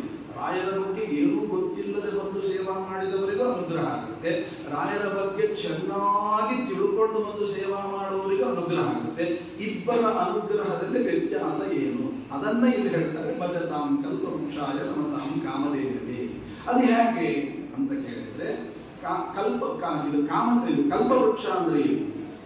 ನಿಮ್ಗೊಂದು ಉದಾಹರಣೆ ಕೊಟ್ಟರೆ ಅರ್ಥ ಆಗುತ್ತೆ. ನಿಮ್ಗೆ ಉದಾಹರಣೆಯಲ್ಲೇ ಕಲ್ಪವೃಕ್ಷದ ಸ್ವಭಾವವನ್ನು ಹೇಳ್ತೇನೆ. ಒಂದು, ಅದು ಎಲ್ಲಿರ್ತದೋ ಅಲ್ಲಿಗೆ ನಾವು ಹೋಗಬೇಕು ಅನ್ನುವಂಥದ್ದು ಒಂದಾದ್ರೆ, ಇನ್ನೊಂದು ಅಂಶ ಏನು ಅದರದ್ದು ಅಂದ್ರೆ ಅದರ ಗುಣ. ಒಬ್ಬ ಮರಳು ಪ್ರದೇಶದಲ್ಲಿ ಹೋಗ್ತಾ ಇರುವಾಗ ತುಂಬ ಶೆಕೆ, ವಿಶ್ರಾಂತಿಗೆ ಏನು ಸಿಗಲಿಲ್ಲ. ಆಗ ಕೇಳ್ಕೊಂಡ, ನನಗೊಂದು ಚೂರೆಲ್ಲ ನೆರಳು ಸಿಕ್ಕಿದ್ರೆ. ಆಗ ಒಂದು ಮರ ಕಾಣಿಸ್ತು ಅಲ್ಲಿ. ಆ ಮರ ಹತ್ರ ಹೋದ, ನೆರಳು ತಗೊಂಡ, ಅಯ್ಯೋ ಕುಡಿಲಿಕ್ಕೆ ನೀರು ಸಿಕ್ಕಿದ್ರೆ ಅಂತ. ಅಲ್ಲೇ ನೀರು ಹರಿತಾ ಇತ್ತು, ತೋಡು, ನೀರು ಕುಡ್ದ. ಆಮೇಲೆ ಅಂದ, ಅಯ್ಯೋ ಒಂಚೂರು ಅನ್ನ ಸಿಕ್ಕಿದ್ರೆ ಅಂತ. ನೋಡಿದ್ರೆ ಒಳ್ಳೆ ಅಡಿಗೆ ಬಡಿಸಿಟ್ಟಿದ್ದು, ಊಟ ಮಾಡಿದ. ಊಟ ಆದ್ಮೇಲೆ ಉಂಟಲ್ಲ, ಒಂಚೂರು ಹೊರಗಲಿಕ್ಕೆ ಏನಾದ್ರು ಮಂಚ ಸಿಕ್ಕಿದ್ರೆ ಅಂತ. ಮಂಚನೂ ಸಿಕ್ತು, ಒಳ್ಳೆ ನಿದ್ದೆನೂ ಆಯ್ತು. ಆಮೇಲೆ ಎದ್ದ, ಹೌದು ನಾನು ಏನು ಅನ್ನ ಕೇಳಿದ ಅನ್ನ ಸಿಕ್ತು, ನೀರು ಕೇಳಿದೆ ನೆರಳು ಕೇಳಿದೆ ಎಲ್ಲ ಸಿಕ್ತು, ಮಂಚ ಕೇಳಿದೆ ಮಂಚ ಸಿಕ್ತು, ಈ ಮರದಲ್ಲಿ ಏನಾದ್ರು ಭೂತ ಗೀತ ಇದೆಯಾ ಅಂತ ನೋಡಿದ್ರೆ ಭೂತ ಎದುರಿಗೆ ನಿಂತುಬಿಡ್ತು. ಅಯ್ಯೋ ಈ ಭೂತ ನಾನು ತಿಂದು ಬಿಟ್ರೆ ತಿಂದೆ ಬಿಟ್ಟು. ಏನಿದು ಅಂತಂದ್ರೆ ಇದೇ ಕಲ್ಪವೃಕ್ಷ. ಕಲ್ಪವೃಕ್ಷದ ಕೆಲಸ ಏನು ಅಂದ್ರೆ, ನೀವೇನು ಕೇಳ್ತೀರೋ ಅದನ್ನು ಕೊಟ್ಬಿಡೋದು. ಅದರಿಂದ ನಿಮಗೆ ಹಾನಿಯಾಗುತ್ತೋ ಒಳ್ಳೇದಾಗುತ್ತೋ ನಂಗೆ ಗೊತ್ತಿಲ್ಲ. ನೀವು ಬಂದು ಕೇಳಿದ್ರ ನಿಮ್ಗೇನೀಗ ನೀವು ಕೇಳಿದ್ದ ನಾನು ಕೊಡ್ಬೇಕು. ಈಗ ಕೆಲವು ಅಪ್ಪಂದರು, ಅಪ್ಪ ನನಗೊಂದು 1000 ರೂಪಾಯಿ ಬೇಕು, ಒಮ್ಮೆಲೆ ಕೊಡಲ್ಲ. ಯಾಕೆ 1000 ರೂಪಾಯಿ ಬೇಕು? ಇಲ್ಲ ನೋಟ್ಬುಕ್ಕಿಗೆ ಎಷ್ಟಾಗುತ್ತೆ? 50 ರೂಪಾಯಿ ಬರೋ ಸಾಕು. ಹೀಗೆಲ್ಲ ಕೊಡೋರಿರ್ತಾರೆ, ಕೇಳಿದಷ್ಟು ಕೊಡಲ್ಲ. ಕೆಲವರು 1000 ರೂಪಾಯಿ ತಗೋ, ಯಾಕೆ ಏನು ಕೇಳೋದೆಲ್ಲ ಕೊಟ್ಬಿಡ್ತಾರೆ. ಈಗ ಕೇಳಿದಷ್ಟು ಕೊಟ್ಟವರು ದೊಡ್ಡವರ, ಕೇಳಿದ್ದರಲ್ಲಿ ಕೆಲವು ಮಾತ್ರ ಕೊಟ್ಟರೆ ದೊಡ್ಡವರ ಅಂತ ಮತ್ತೆ ಪ್ರಶ್ನೆ. ಇದನ್ನ ಪರಿಮಳದಲ್ಲಿ ಬಹಳ ಚೆನ್ನಾಗಿ ವಿಶ್ಲೇಷಣೆ ಮಾಡಿದ್ದಾರೆ. ನಿಮಗೆ ಲೌಕಿಕ ಉದಾಹರಣೆ ಕೊಟ್ಟು ಆ ತತ್ವವನ್ನು ನೀವು ಹೇಳಿದ್ರೆ ತಲೆಗೆ ಅರ್ಥ ಆಗುತ್ತೆ. ಯಾಕೆ ಅಂತ, ರಾಯರ ಮಹಿಮೆ ಅರ್ಥ ಆಗುವುದು ಹಾಗೆ. ಈಗ ಉದಾಹರಣೆಗೆ ಅಲ್ಲಿ ಹೇಳ್ತಾರೆ, ಈಗ ರಾಯರ ಹತ್ರ ಬರ್ತಾರೆ ಕೆಲವು, ಬಂದು ತಿಂಗಳುಗಟ್ಟಲೆ ಸೇವಾ ಮಾಡ್ತಾರೆ, ಅನುಗ್ರಹನೇ ಆಗಲ್ಲ ಅಂತ ಇಟ್ಕೊಳ್ಳಿ. ಯಾರೊಬ್ರು ಬರ್ತಾರೆ, ತಿಂಗಳುಗಟ್ಟಲೆ ಸೇವಾ ಮಾಡ್ತಾರೆ, ಹಗಲು ಸಾಯಂಕಾಲ ಬೆಳಿಗ್ಗೆ ಸಾಯಂಕಾಲ ಎಲ್ಲ ಸೇವಾ ಮಾಡ್ತಾರೆ, ಅನುಗ್ರಹ ಆಗಲ್ಲ. ಆಗ ಏನ್ ಮಾಡ್ತಾನೆ, ಯಾರು ಕೇಳ್ತಾರೆ, ಏನ್ರಿ ತಿಂಗಳುಗಟ್ಟಲೆ ನೀವು ಸೇವೆ ಮಾಡ್ತೀರಿ ಯಾಕೆ? ಅಲ್ಲ, ಈ ಕೆಲಸ ಆಗ್ಬೇಕಾಗಿತ್ತು. ನಾನೊಂದು ಮಾತು ಹೇಳಿದ, ನೀವೇನು ಬೇಜಾರು ಮಾಡ್ಕೋಬಾರ್ದು. ಖಂಡಿತ ಇಲ್ಲಿ ಪಕ್ಕದಲ್ಲಿ ಒಬ್ರು ಬಾಬಾ ಇದ್ದಾರೆ, ಅವ್ರ ಹತ್ರ ಬಂದು ಒಂದು ಭೂಮಿ ಕೊಡಿಸ್ತೀವಿ, ನೋಡಿ ನಿಮ್ಗೆ ಕೆಲಸ ಆಗುತ್ತೆ. ಹೌದಾ, ನೀವು ಕೆಲಸ ಆದ್ರೆ ಸಾಕಾಗಿತ್ತು. ಸೀದಾ ಹೋದ, ಬೂದಿ ಕೊಟ್ಟು 2 ದಿನದಲ್ಲಿ ಕೆಲಸ ಆಗುತ್ತೆ. ಈಗ ಅವ್ರು ಕೇಳಿ, ತಿಂಗಳುಗಟ್ಟಲೆ ಸೇವಾ ಮಾಡಿದ್ರು ರಾಯರ ಹತ್ರ ನಿನಗೆ ಅನುಗ್ರಹ ಆಗಲಿಲ್ಲ. ಬಾಬನ ಹತ್ರ ಓದಿ 2 ದಿನ ಬೂದಿ ಕೊಟ್ಟು 2 ದಿನದಲ್ಲಿ ಕೆಲಸ ಆಯಿತು. ಈಗ ಬಾಬಾ ದೊಡ್ಡವರ ರಾಯರ ದೊಡ್ಡವರ ಅಂತ ಕೇಳಿದರೆ, ಇದನ್ನ ಅಲ್ಲಿ ದೇವರು ಯಾಕೆ ನಮಗೆ ಅನುಗ್ರಹ ಮಾಡೋದಿಲ್ಲ, ಯಾರ್ಯಾರೋ ಅನುಗ್ರಹ ಮಾಡ್ತಾರಲ್ಲ ಯಾಕೆ ಅಂತ ಈ ಪ್ರಶ್ನೆಗಳನ್ನು ಮಾಡಿಕೊಂಡು ಉತ್ತರ ಕೊಡುವಾಗ ಅದಕ್ಕೆ ಇನ್ನೊಂದು ಲೌಕಿಕ ಉದಾಹರಣೆ ಕೊಟ್ಟರೆ ನಿಮ್ಗೆ ಆ ತತ್ವ ಅರ್ಥ ಆಗುತ್ತೆ. ಈಗ ಒಂದು 2 ಮನೆ ಇದೆ. ಈ ಮನೆಯಲ್ಲಿ ಒಂದು ಹೆಂಗಸು, ಈ ಮನೆಯಲ್ಲಿ ಒಂದು ಹೆಂಗಸು. ಈ ಮನೆಯ ಹೆಂಗಸಿಗೆ ಒಂದು ಮಗು, ಈ ಮನೆಯ ಹೆಂಗಸಿಗೆ ಮಕ್ಕಳಿಲ್ಲ ಅಂತ ಇಟ್ಕೊಳ್ಳಿ. ಈ ಮನೆಯ ಹೆಂಗಸು ಇದಕ್ಕೆ ಮಕ್ಕಳಿದೆ, ಇದಕ್ಕೆ ಮಕ್ಕಳಿಲ್ಲ, ಒಂದು ಮಗು ಇದೆ. ಏನೋ ಒಂದು ಕೃಷ್ಣಾಷ್ಟಮಿಯ ಹಬ್ಬದ ಸಡಗರ. ಆ ಸಡಗರದಲ್ಲಿ ಉಂಡೆ ಚಕ್ಕುಲಿ ಅದು ಇದೆಲ್ಲ ಮಾಡಿಟ್ಟಿದ್ದಾರೆ. ಎಲ್ಲ ಮಾಡಿಟ್ಟಾಗ ಮಗು ಕೇಳುತ್ತೆ, ಯಾರಿಗೆ? ಆ ತಾಯಿ ಸಹಜವಾಗಿ ಹೇಳುತ್ತೆ, ನಿನಗೆ ಕಣಪ್ಪ. ಹೌದಾ, ನನಗೇನಾ? ಹೌದು, ಮತ್ತೆ ಕೊಡು. ಇಲ್ಲ ದೇವರಿಗೆ ನೈವೇದ್ಯ ಹಾಕಬೇಕು, ಅದಾದ್ಮೇಲೆ ಕೊಡ್ತೀನಿ ಅಂತ ತಾಯಿ ಹೇಳ್ತಾರೆ. ಸರಿ, ನೈವೇದ್ಯ ಆಯಿತು. ನೈವೇದ್ಯ ಆದ್ಮೇಲೆ ಕೊಡು ಅಂತ ಕೇಳ್ತಾರೆ. ಕೇಳಿದಾಗ ಆ ತಾಯಿ ಏನ್ ಮಾಡ್ತಾಳೆ ಗೊತ್ತಾ, ಒಂದೇ ಒಂದು ಚಕ್ಕಲಿ ಡಬ್ಬಗಟ್ಟಲೆ ಮಾಡಿದ್ದಾಳೆ, ಒಂದೇ ಒಂದು ಚಕ್ಕಲಿ ಕೊಟ್ಬಿಟ್ಟು ಸಾಕು ನಡಿ ಅಂತ. ಮತ್ತೆ ಅದಷ್ಟು ನನಗೆ ಅಂತ ಹೇಳಿದಿ, ಅದೆಲ್ಲ ಕೊಡಲ್ಲ, ಇಷ್ಟೇ ತಗೊಂಡು ನಡಿ, ಬೇಕಾದ್ರೆ ಬಿಡು ಇಲ್ಲ ಬಿಡು. ಇದಕ್ಕೆ ಕೋಪ ಬರ್ತದೆ. ಹೌದು, ನನಗೆ ಅಂತ ಹೇಳಿ ಈಗ ಹೀಗೆ ಮಾಡಿದ್ರೆ ಏನು ಅಂತ ಅದಕ್ಕೆ ಸಿಟ್ಟು ಬರ್ತದೆ. ಯಾರಿಗಾದ್ರೂ ಸಹಜ. ಸೀದಾ ಪಕ್ಕದ ಮನೆ ಹೆಂಗಸಿ ಹತ್ರ ಹೋಗ್ತದೆ, ಅದಕ್ಕೆ ಮಕ್ಕಳಿರೋದು, ಇದೇ ಅಲ್ಲಿಗೆ ಹೋಗುತ್ತೆ. ಆಂಟಿ ಮತ್ತೆ ನನಗೆ ಆ ಉಂಡೆ ಚಕ್ಕಲಿ ತಿನ್ಬೇಕು ಅಂತ ಇದೆ, ಕೊಡ್ತೀಯಾ? ಹಿಂಗೆ ಎಷ್ಟು ಬೇಕು? ಅದಷ್ಟು ಬೇಕು. ಆಗ ಪಕ್ಕದ ಮನೆ ಹೆಂಗಸು ಏನ್ ಮಾಡ್ತಾರೆ ಅಂತ, ಆ ಮಾಡಿದ ಡಬ್ಬನೇ ಎದುರಿಗೆ ಇಟ್ಬಿಟ್ಟು ನಿಂಗೆ ಎಷ್ಟು ಬೇಕಾಗ್ತವೋ ಅಂತ. ಈಗ ಮಗುವನ್ನು ಕೇಳಿದಷ್ಟು ಉಂಡೆ ಚಕ್ಕಲಿ ಕೊಟ್ಟವಳು ದೊಡ್ಡವಳ, ಅಥವಾ ಕೇಳಿದರಲ್ಲಿ ಒಂದೇ ಒಂದು ಚಕ್ಕಲಿ ಕೊಟ್ಟವಳ ಅವಳು ದೊಡ್ಡವಳ ಅಂತ ಆ ಮಗುವನ್ನು ಕೇಳಿದ್ರೆ ಪಾಪ ಮಗುಗೆ ಹೇಳಲಿಕ್ಕೆ ಬರ್ಲಿಕ್ಕಿಲ್ಲ. ಆದ್ರೆ ಹೇಳ್ತದೆ, ಏನು ನಮ್ಮಮ್ಮನೇ ನನಗೆ ದೊಡ್ಡದೇ ಹೊರತು ಪಕ್ಕದ ಹೆಂಗಸ ನನಗೆ ದೊಡ್ಡದಲ್ಲ ಅಂತ ಹೇಳ್ತದೆ. ಆದರೆ ಯಾಕೆ ಅಂತ ಕೇಳಿದ್ರೆ ಗೊತ್ತಿಲ್ಲ. ಆದ್ರೆ ಅದನ್ನ ರಾಯರು ಬರೀತಾರೆ. ಯಾಕೆ ಅಂದ್ರೆ ಇಲ್ಲಿ ಅದನ್ನೇ ದೇವರ ವಿಷಯದ ವಿಚಾರ ಬಂದಾಗ ಅಲ್ಲಿ ನಡೆದಂತ ಘಟನೆ. ಆಗ ಹೇಳ್ತಾರೆ, ಇಲ್ಲಿ ಇವಳು ನಿಜವಾಗಿಯೂ ಆ ಹೆಂಗಸಿಗಿಂತ ಈ ತಾಯಿನೇ ದೊಡ್ಡವಳಾಗಿದ್ರೆ ಆ ಹೆಂಗಸು ಕೇಳಿದಷ್ಟು ಕೊಡುವ ತಾಕತ್ತು ಇವಳ ಹತ್ರ ಇಲ್ವಾ? ಮತ್ತೆ ಯಾಕೆ ಕೊಟ್ಟಿಲ್ಲ? ಆಗ ಬರೀ ರಾಯರು ಹೇಳೋದು, ಇಲ್ಲಿ ಜವಾಬ್ದಾರಿ ಇದೆ, ಇಲ್ಲಿ ಜವಾಬ್ದಾರಿ ಇಲ್ಲ ಅಂತ ನಮಗೆ ಉತ್ತರ ಅಲ್ವಾ? ಜವಾಬ್ದಾರಿ ಅಂದ್ರೆ ಈ ಮಗುಗೆ ಜಾಸ್ತಿ ಚಕ್ಕಲಿ ಉಂಡೆ ಬಿಟ್ಟು ಹೆಚ್ಚು ಕಮ್ಮಿ ಆದ್ರೆ ಡಾಕ್ಟರ್ ಹತ್ರ ಹೋದ್ರೆ ಅಲ್ಲಿ ಇಂಜೆಕ್ಷನ್ ಕೊಟ್ರೆ ಏನೇನೋ ಆಗಿ ಪಾಪ ಆ ಮಗು ಒದ್ದಾಡೋದನ್ನು ನೋಡ್ಲಿಕ್ಕೆ ನನ್ನ ಕೈಲಾಗಲ್ಲ. ಆದ್ದರಿಂದ ಆ ಮಗು ಚೆನ್ನಾಗಿರ್ಬೇಕು ಅಂದ್ರೆ ಇವತ್ತು ನನ್ನ ಬೈಕೊಂಡ್ರೂ ಪರವಾಗಿಲ್ಲ, ನಾನು ಒಂದೇ ಉಂಡೆ ಕೊಡ್ತೇನೆ, ಅದಕ್ಕೆ ಹೆಚ್ಚಿಗೆ ಕೊಡಲ್ಲ ಅಂತ ಈ ತಾಯಿ ಆದಂತವ್ರು ಹೇಳ್ತಾರೆ. ಅದೇ ಪಕ್ಕದ ಮನೆ ಹೆಂಗಸಿಗೆ ಅದೆಲ್ಲ ಬೇಡ, ಈಗೇನ್ ಕೇಳಿದ್ರೆ ತಗೋ ಅಂತ ಕೊಡ್ತದೆ. ಯಾಕೆ? ಆ ಮಗುವಿಗೆ ಈಗ ನಾನು ಹತ್ರ ಆದ್ರೆ ಸಾಕು. ಈ ಪಕ್ಕದ ಬಾಬಾಗಳು ಬೂದಿ ಕೊಡೋದ್ರಿಂದ 2 ದಿನದಲ್ಲಿ ಕೆಲಸ ಆಗುತ್ತಲ್ಲ. ಯಾಕೆ? ಅಲ್ಲಿ ಜವಾಬ್ದಾರಿ ಇಲ್ಲ. ಈಗ ನಾನು ಆ ಮಗುವಿಗೆ ಹತ್ರ, ಆ ವ್ಯಕ್ತಿಗೆ ನಾನು ಹತ್ರ ಆಗ್ಬಿಟ್ರೆ ಅವನು ಸಂಪೂರ್ಣ ನನ್ನನ್ನೇ ನಂಬುವಂತ ಆಗ್ಬಿಟ್ರೆ ಸಾಕು ಅನ್ನೋ ದುರುದ್ದೇಶವೇ ಹೊರತು ನಮ್ಮನ್ನು ಚೆನ್ನಾಗಿ ಉದ್ಧಾರ ಮಾಡಬೇಕು ಅನ್ನೋ ದೃಷ್ಟಿಯಿಂದ ಬೇಗ ಫಲ ಸಿಕ್ಕಿದ್ದಲ್ಲ. ಅಂದ್ರೆ ತಾಯಿ ದೊಡ್ಡವಳ. ಅದಕ್ಕೆ ಇನ್ನೂ ಒಂದು ದೃಷ್ಟಾಂತ ನಿಮಗೆ ಕೊಡಬೇಕು ಅಂದ್ರೆ, ಈ ಬೆಕ್ಕು ಮತ್ತು ಕೋತಿ ಬಹಳ ಅದ್ಭುತವಾದ ದೃಷ್ಟಾಂತ. ಏನು? ಈ ಬೆಕ್ಕುನು ಕೂಡ ತನ್ನ ಮಗುವನ್ನ ಒಂದು ಕಡೆಯಿಂದ ಮತ್ತೊಂದು ಕಡೆಗೆ ತಗೊಂಡು ಹೋಗ್ತದೆ. ಕೋತಿನೂ ಕೂಡ ತನ್ನ ಮಗುವನ್ನ ಒಂದು ಕಡೆಯಿಂದ ಮತ್ತೊಂದು ಕಡೆಗೆ ತಗೊಂಡು ಹೋಗ್ತದೆ. ಹೇಗೆ ತಗೊಂಡು ಹೋಗ್ತದೆ? ಆ ಕೋತಿ ಇದೆಯಲ್ಲ, ಆ ಕೋತಿ ಏನು ಹೇಳುತ್ತೆ, ನೀನ್ ಗಟ್ಟಿಯಾಗಿ ಹಿಡ್ಕೋ, ಜವಾಬ್ದಾರಿ ಈಗಿಂದ ಪಾಠ, ನಾನು ಗಟ್ಟಿಯಾಗಿ ಹಿಡ್ಕೋ, ನಾ ಹೋಗ್ತೀನಿ, ಕೈ ಬಿಟ್ಟರೆ ನಂಗೆ ಗೊತ್ತಿಲ್ಲ. ಆ ಬೆಕ್ಕು ಹಾಗಲ್ಲ, ಪಾಪ ಇದಕ್ಕೆ ಏನು ಗೊತ್ತು ಅಂತ ತಾನೇ ಬಾಯಿಂದ ಕಚ್ಚಿ ಒಂದು ಕಡೆ. ಎರಡೂ ಮಗುವನ್ನ ಕಾಪಾಡೋದು. ವ್ಯತ್ಯಾಸ ಏನು? ಇಲ್ಲಿ ಜವಾಬ್ದಾರಿಯಲ್ಲಿ ಕೊಟ್ಟು ಪಾಠ ಹೇಳೋದು, ಇಲ್ಲಿ ಜವಾಬ್ದಾರಿಯನ್ನು ತಾನೇ ವಹಿಸಿಕೊಂಡು ಪಾಠ ಹೇಳೋದು. ಈ ವ್ಯತ್ಯಾಸಗಳನ್ನು ನೀವು ನೋಡಿದ್ರೆ, ಈ ಕೆಲವರು ಹೇಗಿರ್ತಾರೆ ಹೇಳಿದ್ರೆ, ಕೆಲವರು ಕಲ್ಪವೃಕ್ಷದಂತೆ. ಅವರ ಹತ್ರ ನೀವು ಹೋದ್ರೆ ನೀವೇನು ಕೇಳ್ತೀರೋ ಕೊಡ್ತಾರೆ. ಅಂತಹ ಕ್ವಾಲಿಟಿಯವರು ವ್ಯಕ್ತಿಗಳಿದ್ದಾರೆ. ಇನ್ನೂ ಕೆಲವರು ಇದ್ದಾರೆ, ನೀವು ಕೇಳಿದ್ದೆಲ್ಲ ಕೊಡಲ್ಲ, ನಿಮಗೆ ಯಾವುದು ಹಿತ, ನೀವೊಂದು 10 ಐಟಮ್ಸ್ ಕೇಳಿದ್ದೀರಿ, ಅದರಲ್ಲಿ ನಿಮಗೆ ಯಾವುದು ಹಿತ ಅದು ಮಾತ್ರ ಕೊಡತಕ್ಕಂಥವರು ಕೆಲವರು ಇದ್ದಾರೆ. ಈ ರಾಯರು ಹಾಗಲ್ಲ, ಎರಡೂ ಕ್ವಾಲಿಟಿಯನ್ನ ಅಳವಡಿಸಿಕೊಂಡು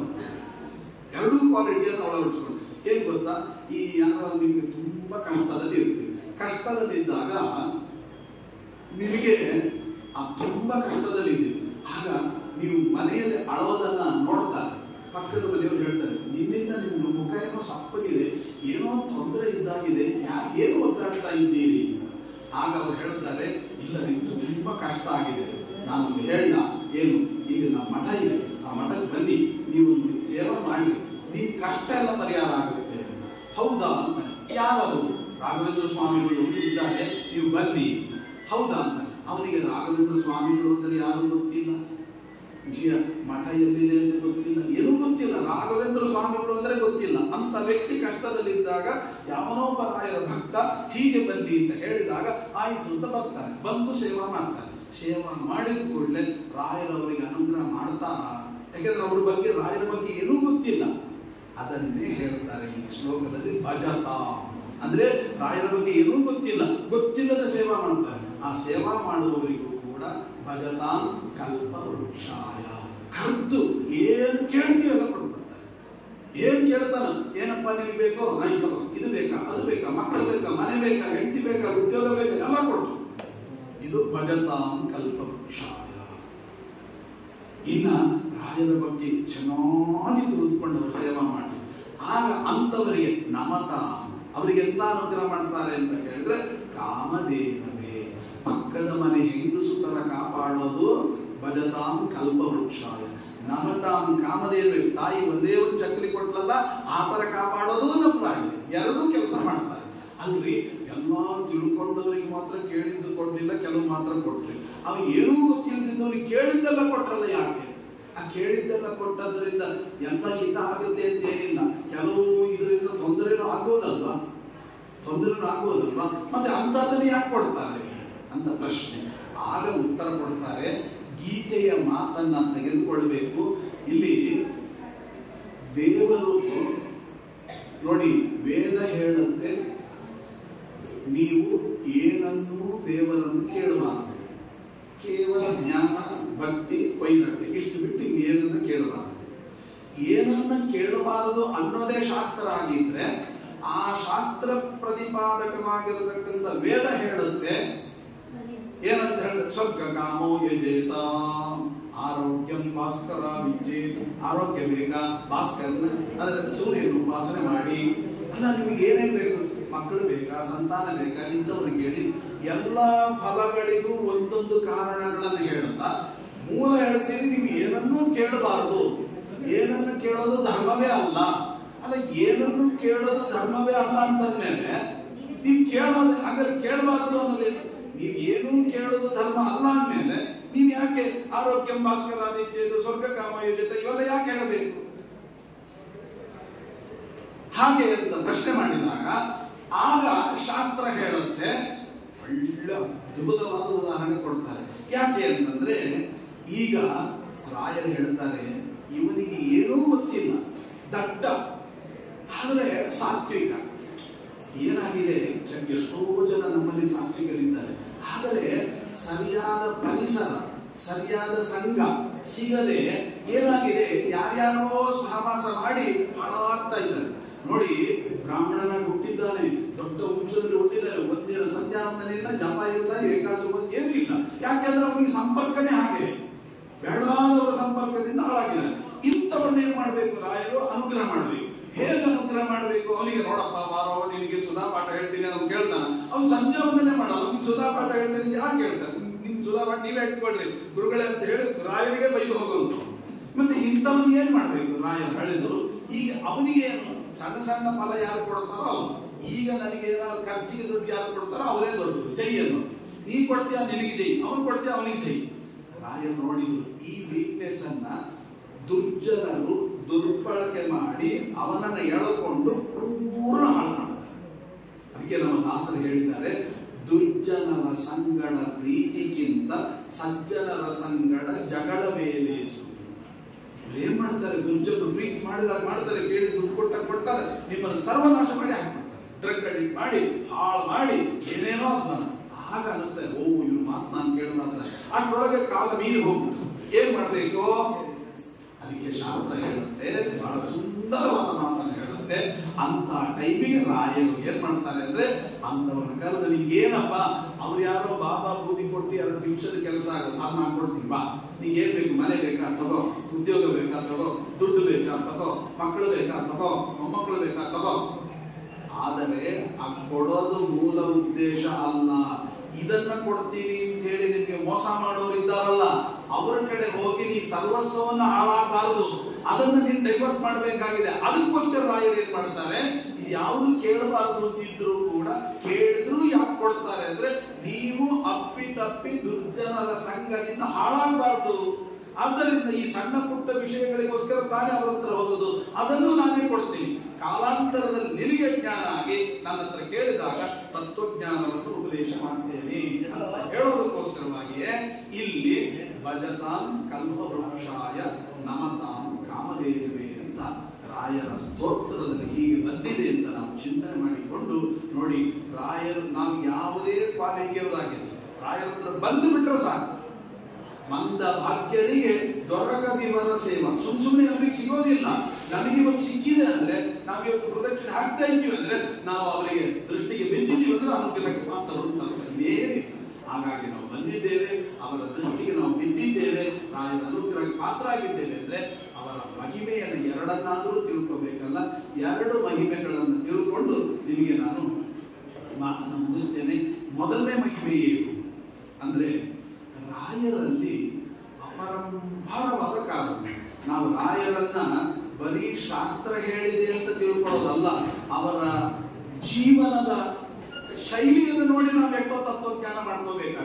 ಅದಕ್ಕೆ ಒಂದು ಉದಾಹರಣೆ ಕೊಟ್ಬಿಡ್ತೇನೆ. ರಾಯರು ಮಹಾವ್ಯಾಕರಣವನ್ನ ಒಬ್ಬ ವೈಯಾಕರಣಿ ಅವನು ಸೋಸೋರೇ ಇಲ್ಲ ಅಂತಂದಾಗ ರಾಯರು ಅವನತ್ರ ವಾದ ಮಾಡಿ ವೈಯಾಕರಣಿಯನ್ನು ಗೆದ್ದಾಗ ಅವರಿಗೆ ಕೊಟ್ಟ ಬಿರುದೇ ಮಹಾಭಾಷ್ಯ ವೆಂಕಣ್ಣ ಭಟ್ರು ಅಂತ. ಅಂದ್ರೆ ಇನ್ನೂ ಅವರಿಗೆ ಸನ್ಯಾಸಿ ಆಗುವುದಕ್ಕಿಂತ ಪೂರ್ವದಲ್ಲಿ ಕೊಟ್ಟ ಬಿರುದು ಅದು ಮಹಾಭಾಷ್ಯ ವೆಂಕಣ್ಣ ಭಟ್ರು ಅಂತ.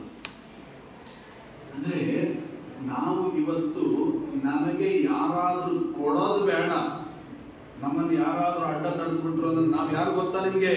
ನಾನು ಇಂಥವರ ಶಿಷ್ಯ, ಇಂಥವ್ರು ನನ್ನ ಕಡೆಯವರು, ನಾವೇನು ತಿಳ್ಕೊಂಡ್ಬಿಟ್ರಿ ನಿಮ್ ಕೆಲಸನೇ ಹೊರಟೋಗುತ್ತೆ, ಏನು ಮಾತಾಡಿದೆ ಮಾತಾಡಿ. ಯಾಕೆ? ನಮಗಿನ್ನೂ ಅವರು ಇನ್ನೂ ಅಥಾರಿಟಿ ಕೊಟ್ಟಿರಲ್ಲ, ಅಷ್ಟರೊಳಗೆ ನಾವು ದುರ್ಬಳಕೆ. ಅಂದ್ರೆ ದೊಡ್ಡವರು ನಮಗೆ ಏನಾದ್ರೂ ಬಿರುದು ಹೆಸರು ಒಂದು ಕೊಟ್ರೆ ಅದನ್ನ ದುರ್ಬಳಕೆ ಮಾಡ್ಕೋಬಾರದು ಅನ್ನೋದನ್ನ ರಾಯರಿಂದ ನೋಡಿ ಕಲಿಬೇಕು. ಹೇಗೆ ನೋಡಿ, ಅಲ್ಲಿ ಒಂದು ನದಿ ದಾಟಬೇಕು. ನದಿ ದಾಟಬೇಕಾದ್ರೆ ಒಬ್ಬ ಹರಿಗೋಲು ಹಾಕ್ತಾ ಇದ್ದ. ಹರಿಗೋಲು ಹಾಕಿ ಅದ್ರಲ್ಲಿ ದಾಟಿಕೊಂಡು ಆ ಕಡೆ ಹೋಗ್ಬೇಕಾಗಿತ್ತು ರಾಯರ ಶಿಷ್ಯ. ಆವಾಗ ಏನಾಗಿತ್ತು, ಹರಿಗೋಲು ಹಾಕೋ ನೋಡಿದ, ಈಗ ಬರ್ತಾರೆ ಬಿಡು, ಈಗ ಬರ್ತಾರೆ. ಇವರು ಅವ್ರನ್ನ ಕೇಳಲಿಲ್ಲ, ಇವ್ರನ್ನ ಕೇಳಲಿಲ್ಲ. ಈ ತರ ನಡ್ಕೊಂಡು ಹೋಗ್ತಾ ಇದ್ರು. 1ನೇ ಟ್ರಿಪ್ ಆಯ್ತು, 2ನೇ ಟ್ರಿಪ್ ಆಯ್ತು, 3ನೇ ಟ್ರಿಪ್ ಆಯ್ತು, 4ನೇ ಟ್ರಿಪ್ ಆಯ್ತು, 5ನೇ ಟ್ರಿಪ್, ಲಾಸ್ಟ್ ಟ್ರಿಪ್. ಆಗ ಒಂದು ಬಾಯ್ಬಿಟ್ಟು ಕೇಳಿದ ಹರಿಗೋಲು ಹಾಕೋನು, ಸ್ವಾಮಿ ಬರೋದಾದ್ರೆ ಬರ್ರಿ, ಇದು ಲಾಸ್ಟ್ ಟ್ರಿಪ್, ಆಮೇಲೆ ಬರಲ್ಲ, ಕಾಡು ಪ್ರಾಣಿಗಳಿದೆ, ಮತ್ತೆ ನಾಳೆನೆ ಬರೋದು, ಬರ್ತೀರಾ ಇವ ಹೇಳ್ರಿ. ಬಾಯಿ ಬಿಟ್ಟು ಕೇಳಿದ.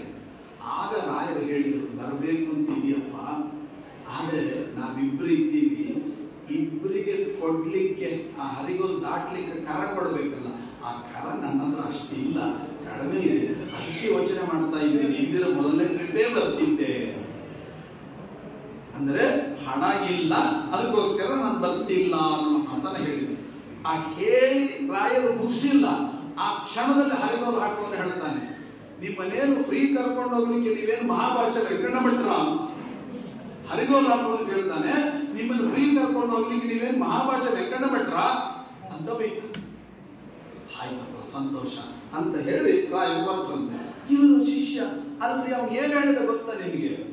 ಏನ್ ಹೇಳಿದ? ನೀವೇನು ಮಹಾಭಾಷ್ಯ ವೆಂಕಣ್ಣ ಭಟ್ರ ಫ್ರೀ ಕರ್ಕೊಂಡು ಹೋಗ್ಲಿಕ್ಕೆ? ಅವ್ರು ಆಗಿದ್ರೆ ನಾವು ಫ್ರೀ ಕರ್ಕೊಂಡು ಹೋಗ್ತಿದ್ದೆ ಅಂತಲ್ವಾ ಹೇಳಿದ್ದು? ಹೌದು, ಮತ್ತೆ ನಾನೇ ಅಂತ ಹೇಳಿಬಿಟ್ಟಿದ್ರೆ ಕರ್ಕೊಂಡು ಹೋಗ್ತಿದ್ದೆ, ಸುಮ್ಮನೆ ಯಾಕೆ ಇಷ್ಟು ಕಷ್ಟ ಪಡ್ತಾ ಇದ್ವಿ? ಆಗ ರಾಯರು ಹೇಳಿದ್ರಂತೆ, ನೋಡಪ್ಪ, ಆ ಗುರುಗಳು ನನಗೆ ಕೊಟ್ಟ ಹೆಸರು ಆ ಮಹಾಭಾಷ್ಯ ವೆಂಕಣ್ಣ ಭಟ್ಟ ಅಂತ ಏನು ಹೆಸರು ಕೊಟ್ಟಿದ್ದಾರಲ್ಲ, ಆ ಹರಿಗೋಲು ಹಾಕುವ ದೃಷ್ಟಿಯಲ್ಲಿಯೂ ಆ ಹೆಸರು ಎಷ್ಟು ಎತ್ತರದಲ್ಲಿದೆ ನೋಡಿ. ನೀವೇನು ಮಹಾಭಾಷ್ಯ ವೆಂಕಣ್ಣ ಭಟ್ರ ಅಂತ ಹೇಳಬೇಕಾದ್ರೆ ಮಹಾಭಾಷ್ಯ ವೆಂಕಣ್ಣ ಭಟ್ಟ ಅಂತ ಸಾಮಾನ್ಯನಲ್ಲ, ಬಹಳ ಎತ್ತರದ ವ್ಯಕ್ತಿ ಅಂತ ಅವನ ದೃಷ್ಟಿಯಲ್ಲಿ. ಅದು ನಾನೇ ಅಂತ ಹೇಳಿಬಿಟ್ಟಿದ್ರೆ ಏನಂತಿದ್ದೆ ಗೊತ್ತಾ? ಓ ನೀವಾ ಅಂತ ಮೇಲಿಂದ ಕೆಳಗೆ ನೋಡಿಬಿಟ್ಟು, ಒಂದ್ಸಲ ಮೇಲಿಂದ ಕೆಳಗೆ ನೋಡಿಬಿಟ್ಟಿದ್ರೆ ಅಂದರೆ ಅಷ್ಟೇ ಎತ್ತರದಲ್ಲಿದ್ದ ಆ ಹೆಸರನ್ನ ನೆನಪಾಲು ಮಾಡಿ ಹಾಕಿದಾಗ್ತಿತ್ತು. ಗುರುಗಳು ಕೊಟ್ಟ ಹೆಸರನ್ನ ಯಾವತ್ತೂ ದುರ್ಬಳಕೆ ಮಾಡ್ಕೋಬಾರ್ದು. ಅದು ಎಷ್ಟು ಎತ್ತರ ಇದೆಯಲ್ಲ ಅಷ್ಟೇ ಎತ್ತರದಲ್ಲಿ ಇರಬೇಕಾದ್ರೆ ನಾವು ಅವನಿಗೆ ಆ ವಿಷಯವನ್ನು ಹೇಳಬಾರ್ದು, ನಮ್ಮ ಪಾಡಿಗೆ ನಾವು ಹೊರಟೋಗ್ಬೇಕು ಅಂತನ್ನುವಂತಹ ಅದ್ಭುತವಾದ ಸಂದೇಶವನ್ನ ತಮ್ಮ ಜೀವನ ಅಲ್ಲ ಹೋಗ್ಬಿಟ್ಟಿದ್ರೆ ಆಗೋಗಿರೋದು. ಆದರೆ ನಾವೆಲ್ಲ ಅವರ ಕಥೆಯಿಂದ ಇಂಥ ನೀತಿಯನ್ನು ತಿಳಿದಿದ್ವ, ತಿಳಿದು ನಾವು ನಿಜವಾದ ಮನುಷ್ಯರಾಗ್ತಿದ್ವ. ಇದು ದೊಡ್ಡವರು ಮಾಡೋದು ಬರೀ ಹೇಳಿ ತತ್ವ ಮಾಡೋದಲ್ಲ, ಅವರ ಜೀವನದ ಶೈಲಿಯಲ್ಲೂ ಕೂಡ ನಮಗೆ ತತ್ವಜ್ಞಾನವನ್ನು ತಿಳಿಸ್ತಾ ಇದ್ರು. ಇನ್ನೊಂದು ತತ್ವ ಮಹಿಮೆಯನ್ನು ಹೇಳಿಬಿಡ್ತೀನಿ. ಆ ರಾಯರು ನಿಮ್ಮ ಆಗಲೇ ಆಚಾರ್ಯ ಹೇಳಿದ್ರು, ಏನು ತುಂಬಾ ಏನಂತಾರೆ ಬಡತನ. ಕಾಲೇ ಕಾಲೇ ಲಭ್ಯತೆ ನಾಸ್ಯ ಭುಕ್ಷಂ ಬುದ್ಧಂ ಚೇತದ್ಭುಜ್ಯತೆ ಹಂತಭೂಮೌ ಪತ್ರಾಮಾಥೇಕನಾತಿ ದೇವಿ ಕ್ಷುದ್ಧಾದಾಯ ಶಾಂತಿ ರೇವಾಲ ಬಿಟ್ಟ. ಬಡತನ ಅಂದ್ರೆ ಅಷ್ಟು ಬಡತನ. ಒಂದು ಸಲ 6 ದಿನ ಆಗಿದೆ ಊಟ ಮಾಡಿ, 6 ದಿನ ಆಗಿದೆ, ಏನಿಲ್ಲ. ಪಾಠ ಪ್ರವಚನಕ್ಕೆ ಹೋಗಿದ್ದಾರೆ. ಈ ಮಗು ಮನೆಯಲ್ಲಿ ಅಳ್ತಾ ಇದೆ, ಹಾಲಿಲ್ಲ ಅಂತ. ಇವು ಊಟನೇ ಇದ್ದಿದ್ರೆ ಹಾಲೆಲ್ಲಿಂದ ಬರಬೇಕು? ಆ ಮಗುವಿಗೆ ಹಾಲು ಕುಡಿಸ್ಲಿಕ್ಕೂ ಹಾಲಿಲ್ಲ, ಏನ್ ಮಾಡ್ಬೇಕು? ಆಗ ಅಯ್ಯೋ ಮಗು ಅಳ್ತಾ ಇದೆಯಲ್ಲ, ಪಕ್ಕದ ಮನೆಯವ್ರ ಮನೆಗೆ ಹೋಗಿ ಚೂರ ಹಾಲು ತಗೊಂಡ್ಬಂದ್ಬಿಡ್ತೇವೆ ಮಗುಗೆ. ನಾವು ಕೇಳೋದು ಮಗುಗೊಂದು ಹಾಲು ತಗೊಂಡ್ಬಂದ್ಬಿಡೋಣ ಅಂತ ಪಾಪ ದೇಸಾಯಿ ಮನೆಗೆ ಹೋದ್ರು. ಹಾಲು ಕೊಡೋಣ, ಅಮ್ಮ ಮಗು ಯಾವಾಗಲೂ ಅಳ್ತಾ ಇದೆ, ಒಂಚೂರು ಹಾಲು ಕೊಡ್ತೀಯಾ ಅಂತ ಕೇಳಿದ್ರು. ಆಗ ಸರಸ್ವತಿ ಬಾಯವರೇ, ಹೇಗಾದ್ರೂ ಬಂದಿದ್ದೀರಿ, ದೇವರ ಉಪಕರಣ ಇದೆ, ಅದೊಂಚೂರು ತೊಳೆದುಕೊಟ್ಟು ಹೋಗ್ಬಿಡ್ತೀರಾ? ಆಯ್ತಮ್ಮ ಅಂತ ಹೇಳಿ ಆ ದೇವರ ಪಾತ್ರೆಗಳೆಲ್ಲ ಇತ್ತಲ್ಲ ಅದನ್ನೆಲ್ಲ ತೊಳೆದು ಶುದ್ಧಿ ಮಾಡಿ ಹಾಲು ಕೊಡಿ ಅಂತ ಕೇಳಿ ಹಾಲನ್ನು ತಗೊಂಡಾಗ, ಅಮ್ಮ ಈ ಹಾಲು ನೀ ಕೇಳಿದ್ದೆ ತಗೋ, ಆದರೆ ದೇವರ ಉಪಕರಣ ತೊಳೆದಿಯಲ್ಲ, ಅದಕ್ಕೊಂದಿಷ್ಟು ಅವಲಕ್ಕಿ ಮೊಸರು ಕೊಡ್ತೇನೆ, ತಗೊಂಡು ಹೋಗು ಅಂತ ಹೇಳಿ ಒಂದು ಬಟ್ಟದಲ್ಲಿ ಅವಲಕ್ಕಿ ಮೊಸರು ಕೊಡ್ತಾರೆ. ಸರಿ ಅಂತ ಖುಷಿ, ಆ ಬಡತನದಲ್ಲಿ ಅವಲಕ್ಕಿ ಮೊಸರು ಸಿಕ್ಕಿದ್ರು ಎಷ್ಟು ಆನಂದ. ಸರಿ ಮನೆಗೆ ಹೋದ ಕೂಡಲೇ ಪಾಠ ಪ್ರವಚನ ಮುಗಿಸ್ಕೊಂಡು ಬಂದ್ರು ರಾಯರು, ಅಂದರೆ ಪೂರ್ವಾಶ್ರಮದಲ್ಲಿ ಬಂದಾಗ ಅವರಂದ್ರು, ಹೆಂಡತಿ ಸ್ವಾಮಿ ಕೈಕಾಲು ತೊಳ್ಕೊಡ್ರಿ, ಮಡಿ ಉಟ್ಕೊಡ್ರಿ, ಅವಲಕ್ಕಿ ಮೊಸರು ಇದೆ, ಒಂಚೂರು 6 ದಿನ ಆಯಿತು ಏನೂ ಇಲ್ಲ, ಒಂದು ಅವಲಕ್ಕಿ ಮೊಸರು ಆದರೂ ಸ್ವೀಕಾರ ಮಾಡ್ರಿ. ಈಗ ನಾವಾಗಿದ್ರೆ ವಾರಗಟ್ಟಲೆ ಉಪವಾಸ ಇದ್ದಾಗ ಏನಾದ್ರು ಸಿಕ್ಕಿದ್ರೆ ಏನು ಎಂಥದ್ದಿಲ್ಲ, ಮಟ್ಟಕ್ಕೆ ಹೋಗಿ ಆಮೇಲೆ ಯಾರಂತ ಕೇಳೋದು. ಅವ್ರಿಗೆ ಏನಿಲ್ಲ ಅಂತ ಕೇಳಿದ್ರು. ಇಂಥ ಬಡನ ಕುಚೇಲ ಮನೆಯಲ್ಲಿ ಅವಲಕ್ಕಿ ಮೊಸರು ಎಲ್ಲಿಂದ ಬಂತು ಅದು ಕೇಳಿದ ಪ್ರಶ್ನೆನೇ. ಆಗ ಅವರು ಹೇಳಿದ್ರು, ಇಲ್ಲ ಹೀಗೆ ದೇವರು ಇಂಥ ದೇಶ ಮನೆಗೆ ಹೋಗಿದ್ದೆ, ದೇವರು ಉಪಕರಣ ತೊಗೊಂಡೆ, ಅದಕ್ಕೋಸ್ಕರ ಅವಲಕ್ಕಿ ಮೊಸರು ತಗೊಳ್ರಿ ಅಂತ ಕೊಟ್ಟರು. ಆಗ ತಾಯಿಯವರು ನೋಡಿ 6 ದಿನ ಉಪವಾಸ ಆಗಿದೆ, ಪೊಸಿಷನ್ ನೋಡಿ ನೀವು ಅರ್ಥ ಮಾಡ್ಕೊಳ್ಳಿ, ಈ ಅವಲಕ್ಕಿ ಮೊಸರನ್ನು ತಗೊಂಡೋಗಿ ವಾಪಸ್ ಕೊಡೋಣ. ಆಗ ಆಯ್ತು, ಏನು ಮಾತಾಡಲಿಲ್ಲ ಸರಸ್ವತಿ ದೇವಿ ನೋಡಿ, ಏನೂ ಮಾತಾಡದೆ ಅವಲಕ್ಕಿ ಮೊಸರನ್ನು ಪೂರ ತಗೊಂಡೋಗಿ ಕೊಟ್ಟು, ಅಮ್ಮ ಬೇಡಪ್ಪ ನಮ್ಮ ಮನೆಯವರಿಗೆ ಇಷ್ಟ ಇಲ್ಲ, ಕೊಟ್ಟರು ಬಂದು. ಇಲ್ಲಿ ಏನು ಗೊತ್ತಾ ಆಶ್ಚರ್ಯ, ಅವ್ರು ಬಂದ್ಬಿಟ್ಟು ಮಾಮೂಲು ತನ್ನ ಕೆಲಸದಲ್ಲಿ ತೊಡ್ಕೊಂಡ್ರು ಸರಸ್ವತಿ ದೇವಿ. ಆಗ ರಾಯರು ಕೇಳ್ತಾರೆ, ಆ ಅವಲಕ್ಕಿ ಮೊಸರು ನೀನು ಅಷ್ಟು ಕಷ್ಟಪಟ್ಟು ತಂದಿದ್ದೀಯಾ, ಅದನ್ನು ವಾಪಸ್ ಕೊಟ್ಟು ಬಾ ಅಂತ ಹೇಳಿದೆ, ನಿನಗೆ ಬೇಜಾರಾಗ್ಲಿಲ್ವಾ? ನೋಡಿ ಎಂತಹ ಕರುಣಾಮಯಿಗಳು, ಇನ್ನೊಬ್ಬರ ಮನಸ್ಸನ್ನ ಅರ್ಥ ಮಾಡಿಕೊಳ್ಳುವಂತ ವ್ಯಕ್ತಿಗಳು ಅಂದ್ರೆ ಹೇಗಿರ್ತಾರೆ ರಾಯರು ನೋಡಿ ಕಲಿವಿ. ಪಕ್ಕದಲ್ಲಿ ಏನಾದರೂ ಗೊತ್ತಿಲ್ಲದೆ ಇದ್ದಂತ ನಮ್ಮಂತವರಿಗೆ ರಾಯರಿಗೆ ಎಷ್ಟು ವ್ಯತ್ಯಾಸ ಇದೆ ನೋಡಿ. ಆಗ ಅವರು ಹೇಳ್ತಾರೆ, ಇಲ್ಲ ಖಂಡಿತ ಬೇಜಾರು ಇಲ್ಲ. ಯಾಕೆ ಅಂದ್ರೆ ನಮ್ಮ ಪತಿ ಹೇಗೆ ಅಂದ್ರೆ ಏನೇ ಹೇಳಿದ್ರು ಅದು ನಮ್ಮ ಒಳ್ಳೆದಕ್ಕೋಸ್ಕರವಾಗಿ ಹೇಳುತ್ತಾರೆ ಅಂತ ನಂಬಿ ಬದುಕಿದವಳು, ನಿಮ್ ಕೈ ಹಿಡಿದವಳು. ಆದ್ದರಿಂದ ನಮಗೆ ಅದರ ಬಗ್ಗೆ ನೋ ಡೌಟ್ ಎಟ್ ಆಲ್, ಯಾವತ್ತೂ ನಿಮ್ ಬಗ್ಗೆ ಸಂಶಯನೇ ಹುಟ್ಟಿಲ್ಲ. ಸಂಶಯ ಹುಟ್ಟಿದ್ರೆ ಯಾಕೆ ಅಂತ ಕೇಳೋದು. ಅಂದ್ರೆ ನಾವು ಕೂತ್ರೆ ನಿಂತ್ರೆ ಯಾಕೆ ಮಾಡಬೇಕು ಅಂತ ಕೇಳಿದ್ರೆ ವಿಶ್ವಾಸ ಇಲ್ಲ ಅಂತ ಅರ್ಥ. ಏನು ಅದ್ಭುತವಾದ ಸಂದೇಶ. ಆಗ ಕೇಳಿದ ಕೂಡಲೇ ನಿನಗೆ ವಿಶ್ವಾಸ ಇರ್ಬೋದು, ಆದ್ರೂ ವಿಷಯ ಹೇಳ್ತಾನೆ ಕೇಳು ಅಂತಾರೆ ರಾಯರು. ಏನು ಆ ಅವಲಕ್ಕಿ ಮೊಸರನ್ನು ಯಾಕೆ ಕೊಟ್ಟಿಲ್ಲ ಅಂತ ಹೇಳಿದೆ ಗೊತ್ತಾ? ಯಾಕೆ ಅಂದ್ರೆ ಆ ದೇವರ ಉಪಕರಣ ತೊಳೆದದ್ದರಿಂದ ಕೊಟ್ಟರು ಅಂತ ಹೇಳಿದ್ರು. ಆ ದೇವರ ಪಾತ್ರೆ ತೊಳೆದರೆ, ಉಪಕರಣ ತೊಳೆದರೆ ಎಷ್ಟು ಪುಣ್ಯ ಇದೆ ಗೊತ್ತಾ? ಎಷ್ಟು ಪುಣ್ಯ ಇದೆ ಗೊತ್ತಾ? ಮೋಕ್ಷ ಕೊಟ್ಟರು ದೇವರ ಉಪಕರಣ ತೊಳೆದದ್ದಕ್ಕೆ ಸಾಟಿ ಅಲ್ಲ, ಅಷ್ಟು ಪುಣ್ಯದ ರಾಶಿ ಬರುತ್ತೆ. ಅದನ್ನ ಎಲ್ಲಿ ಅಷ್ಟು ಪುಣ್ಯದ ರಾಶಿ ಅವಲಕ್ಕಿ ಮೊಸರಿನಿಂದ ಕಳ್ಕೊಳ್ತೀಯೋ ಅಂತ ಕಳಕಳಿಂದ ವಾಪಸ್ ಕೊಟ್ಟು ಬಾ ಅಂತ ಹೇಳಿದೆ ಹೊರತು ಇಲ್ಲಿ ನನಗೆ ನೀನು ತಂದದನ್ನು ತಿನ್ನಬಾರದು ಅಂತ ಏನಿಲ್ಲ. ಅಂದ್ರೆ ಅವರಿಗೆ ಅಷ್ಟು ಪರಮ ಹೆಣ್ಣ ನೋಡಿ, ಅಂತಹ ಉಪಕರಣೆಯಂತಹ ತೊಳೆದ ಪುಣ್ಯವನ್ನ ರಾಯರು ಅವತ್ತು ಸೇಫ್ ಆಗಿ ಡಿಪಾಸಿಟ್ ಮಾಡಿದ್ರು. ಆದ್ದರಿಂದ ಅವಳು ಆತ್ಮಹತ್ಯೆ ಮಾಡಿಕೊಂಡು ಪಿಶಾಚಿ ಜನ್ಮ ಬಂದರೂ ಕೂಡ ಅದರಿಂದ ಮುಕ್ತರಾಗಲಿಕ್ಕೆ ಹೇಗೆ ಸಾಧ್ಯ ಅಂದ್ರೆ ಇಂಥ ಪುಣ್ಯದ ರಾಶಿಯನ್ನ ರಾಯರು ಆಲ್ರೆಡಿ ಮುಂಚೆನೆ ಫಿಕ್ಸೆಡ್ ಡಿಪಾಸಿಟ್ ಇಟ್ಬಿಟ್ಟಿದ್ರು ಅಂತ. ಈ ಪುಣ್ಯ ಎಲ್ಲ ಬೇಕು, ಮುಂದೆ ಇಂಥ ಆಪತ್ತುಗಳು ಬರುತ್ತೆ, ಅದು ಬರೀ ಅವಲಕ್ಕಿ ಮೊಸರಿನಿಂದ ಕಳಿಬಾರದು ಅಂತ ಅನ್ನುವ ದೃಷ್ಟಿಕೋನದಿಂದ ರಕ್ಷಣೆ ಮಾಡಿಟ್ಟಿದ್ರು. ಹಾಗಾದ್ರೆ ರಾಯರ ದೃಷ್ಟಿಕೋನ ಎಂಥದ್ದು ಅಂತ ಅದ್ಭುತವಾದ ದೃಷ್ಟಾಂತ. ಹೀಗೆ ಒಂದೊಂದು ಮಹಿಮೆಯನ್ನ ರಾಘವೇಂದ್ರ ವಿಜಯ ಹೇಳ್ತಾರೆ. ಚಿತ್ತೇ ಚೇನ ಮೃದಪಾಸಿನೀಶ ಸದತೆ ಹಯ್ಯಂಗ ವೀರಂಚಿನ ಆಂಬೀರ್ಯಂ ಯದಿಯಂಚ ಸೌಂದರ್ಯದಿ ಶಾಸ್ತ್ರೇಷು ಪಾಂಡಿತಿ ಆಚಾರ್ಯೋ ವಿಬುದೇಸೀತು ಕಲಯತೆ ವಿದ್ಯಾರ್ಥಿತಾಮಾದರಾಗಿ ಔದಾರ್ಯಂ ಯದಿ ಕಲ್ಪಪಾದಮುಖಃ ಸಂಭಾವಯಂತೆ ಅರ್ಧಿತಾಂ. ಹೇಳ್ತಾ ಅವರೇ ನಾರಾಯಣ ಪಂಡಿತ ನಾರಾಯಣಾಚಾರ್ಯರು ಗ್ರಂಥವನ್ನು ಬರೆಯುವಾಗ ಹೇಳ್ತಾರೆ, ಅಸ್ಮತ್ ಗುರುಣಾಂ ಅಧಿಕಂ ಕವಿಕೋ ವಾನುವರ್ಣಯ್ಯ. ಯಾರು ತಾನೇ ಈ ರಾಯರ ಮಹಿಮೆಯನ್ನು ವರ್ಣನೆ ಮಾಡಿ ಮುಗಿಸಲಿಕ್ಕೆ ಸಾಧ್ಯ ಇಲ್ಲ. ಮತ್ತೆ ನಾನು ಯಾಕೆ ಬರ್ಲಿಕ್ಕೆ ಹೊರಟಿದ್ದೀನಿ?